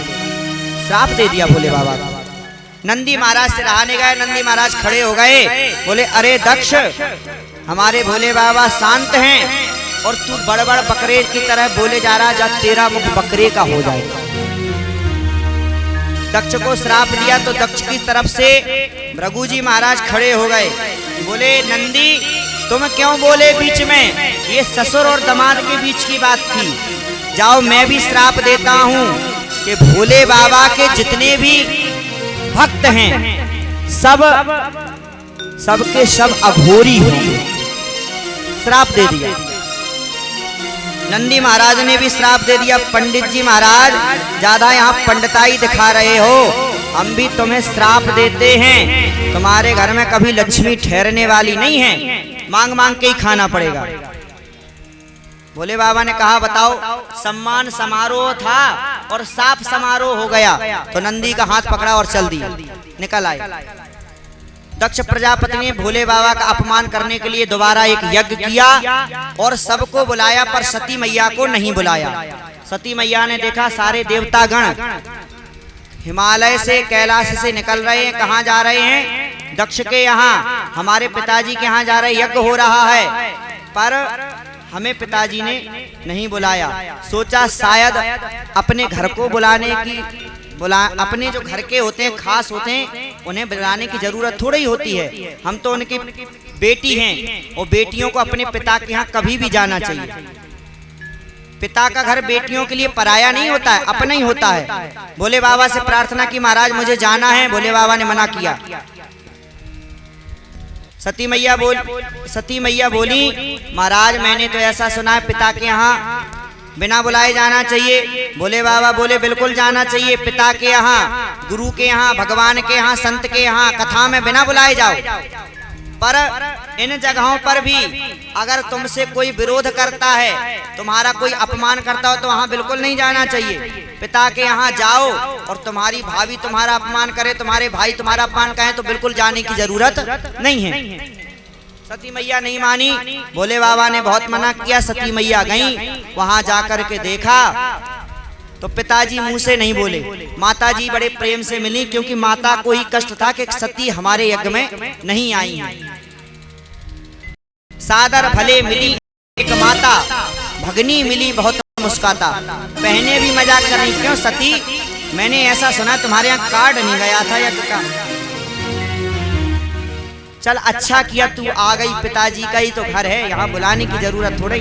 पर एक बात कहूँ, मेरे साथ ऐसा हुआ होता तो मैं बिल्कुल ना आती। सुना रही हैं सती मैया बोली मुझे क्या किसी से मतलब, मैं तो यज्ञ देखने आई हूँ। और यज्ञ में जाकर के देखा तो सबका स्थान दिया गया, छोटे से छोटे देवता को भी स्थान दिया, पर भोले बाबा का स्थान कहीं नहीं है। एक पतिव्रता स्त्री अपना तो अपमान सहन कर सकती है, पर अपने पति का अपमान सहन नहीं कर सकती।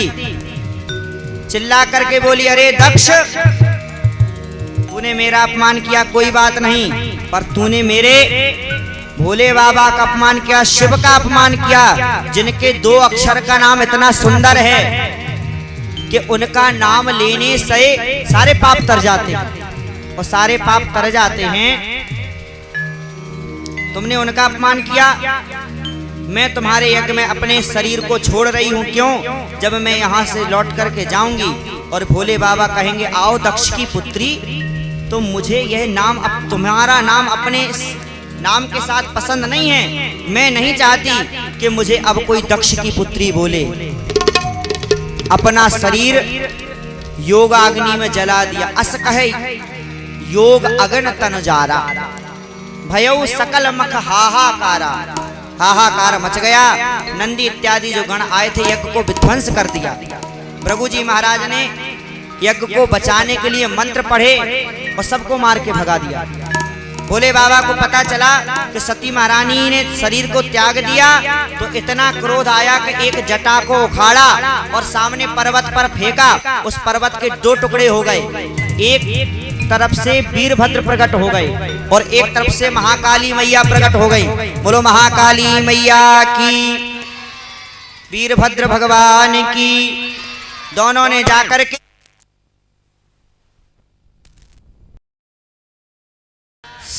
पकड़ा दक्ष को और सर काट के हवन कुंड में स्वाहा कर दिया। भृगु जी की दाढ़ी नोच ली, पूषा देवता के दांत तोड़ दिए। हाहाकार हो गया।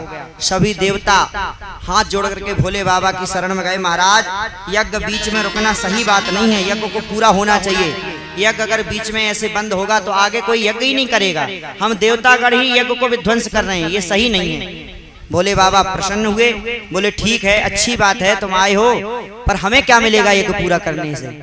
तो देवताओं ने कहा महाराज यज्ञ की जो बची कुची सामग्री वो आप ले लेना। बताओ भोले बाबा इतने सीधे साधे हैं कि बची कुची सामग्री में ही प्रसन्न हो गए। कोई ऐसा व्यक्ति मिलेगा हमसे कोई आकर के कहे महाराज हमारे घर में सब लोग भोजन कर लें, बचा हुआ आप कर लेना, तो हम उसको मार के और भगा देंगे, होगा? पर भोले बाबा कहते हैं ठीक है देवता, हम इसी में ही प्रसन्न हैं। भोले बाबा आए और आज्ञा दी कि जो सबसे पहले मिल जाए उसी का सिर काट करके ले आओ। तो सबसे पहले बकरा मिला, बकरे का सिर काट करके लाए और दक्ष के धड़ पर लगाए। दक्ष बोलने लगा, बकरे की तरह बोलने लगा, बम बम बम बम। अब बम बम बोलने लगा, पहले बम बम नहीं बोला जाता था। अब दक्ष जब भगवान की प्रार्थना कर रहा है, शब्द तो निकल नहीं रहे हैं पर बम बम बोल रहा है। तो भोले बाबा बहुत हंस रहे हैं जोर से, बोले वाह, आज भी भोले बाबा के मंदिर में जाकर के कोई बम बम भोले करता है तो भोले बाबा प्रसन्न होते हैं। ये कथा है। वही आकर के पार्वती मैया बनी, हिमाचल के यहाँ तपस्या की और भोले बाबा ने उनको फिर स्वीकार किया। आज की कथा यहीं तक, 5-20 हो गए हैं। कल भी कथाएं बहुत हैं। कृष्ण जन्म का सुंदर अवसर है, आप लोग आइए इष्ट मित्रों सहित, आइए कुछ क्षण हरिनाम संकीर्तन, बढ़िया सुंदर भजन। और आप लोग भजन किया करो तो ऐसे मत बैठे रहा करो जैसे कोई कष्ट है आपको, ठीक है? बढ़िया खुल करके बैठे करो, अच्छे ताली बजाया करो और हो सका करे तो खड़े होकर के नाच भी लिया करो, ठीक है? बोलो भक्त वत्सल भगवान की, राधे रानी सरकार की जय, हनुमान जी महाराज की जय। आप लोग मुझे दर्शन कराता क्यों नहीं, शाम सपनों में आता क्यों नहीं, शाम सपनों में आता क्यों नहीं, ओ शाम सपनों में आता क्यों नहीं, शाम सपनों में आता क्यों नहीं, शाम सपनों में आता क्यों नहीं, शाम सपनों में आता क्यों नहीं। पूरा पागल बनाता क्यों नहीं, पूरा पागल बनाता क्यों नहीं, शाम सपनों में आता क्यों नहीं। आइए बड़े भाव से आरती करेंगे।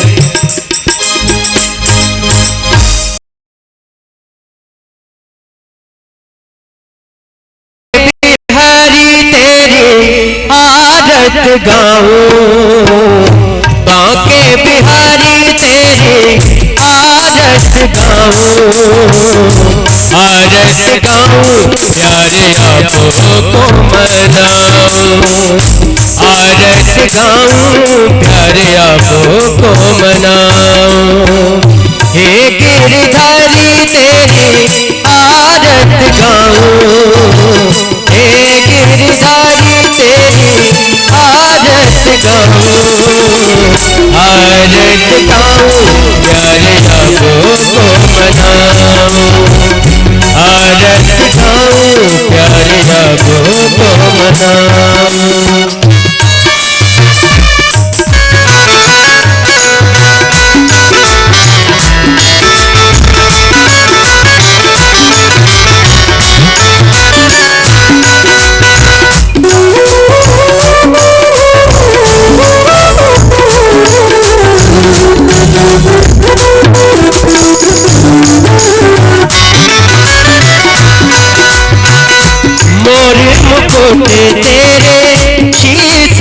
सोहे मोरे मुकुट तेरे शीश पे सोहे प्यारी बंसी मुनि मन मोहे प्यारी बंसी मुनि मन मोहे एक छवि में बलिहार जाऊं एक छवि में बलिहार जाऊं आरत गाऊं प्यारे आपको मनाऊं हे बनवारी तेरी आरत गाऊं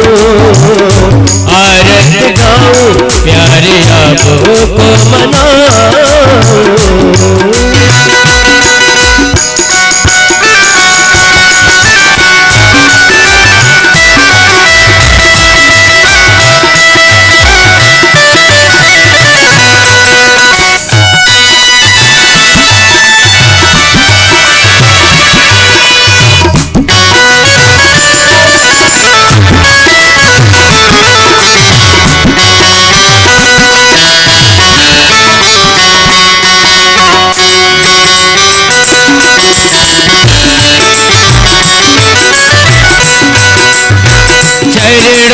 निकली है गंगा जी प्यारी चरणों से निकली है गंगा जी प्यारी जिसने सारी दुनिया तारी जिसने सारी दुनिया तारी में उन्हें तेरियों का दर्शन पाऊं उन्हें तेरियों दर्शन पाऊं आरत गाऊं प्यारे आपको मनाऊं हे गिरधारी तेरी आरत गाऊं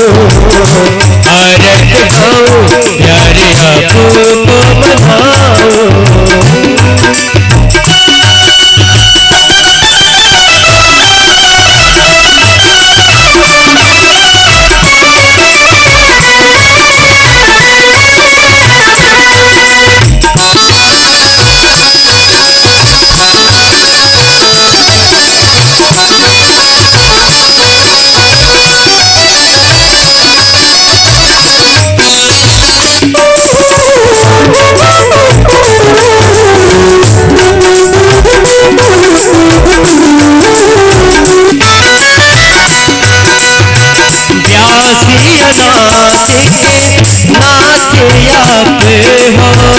व्यासी अनादिक नाते आप हो सुख दुख जीवन प्यारे आप साथ हो सुख दुख जीवन साथ आप हो प्रभु चरणों में बलिहार जाऊं प्रभु चरणों में बलिहार जाऊं आरत गाऊं प्यारे आपको मनाऊं हे गिरधारी तेरी आरत गाऊं हे गिरधारी तेरी आरत गाऊं प्यारे तुमको मनाऊं आरत गाऊं प्यारे तुमको मनाऊं हे गिरधारी तेरी आरत गाऊं प्यारे आपको मनाऊं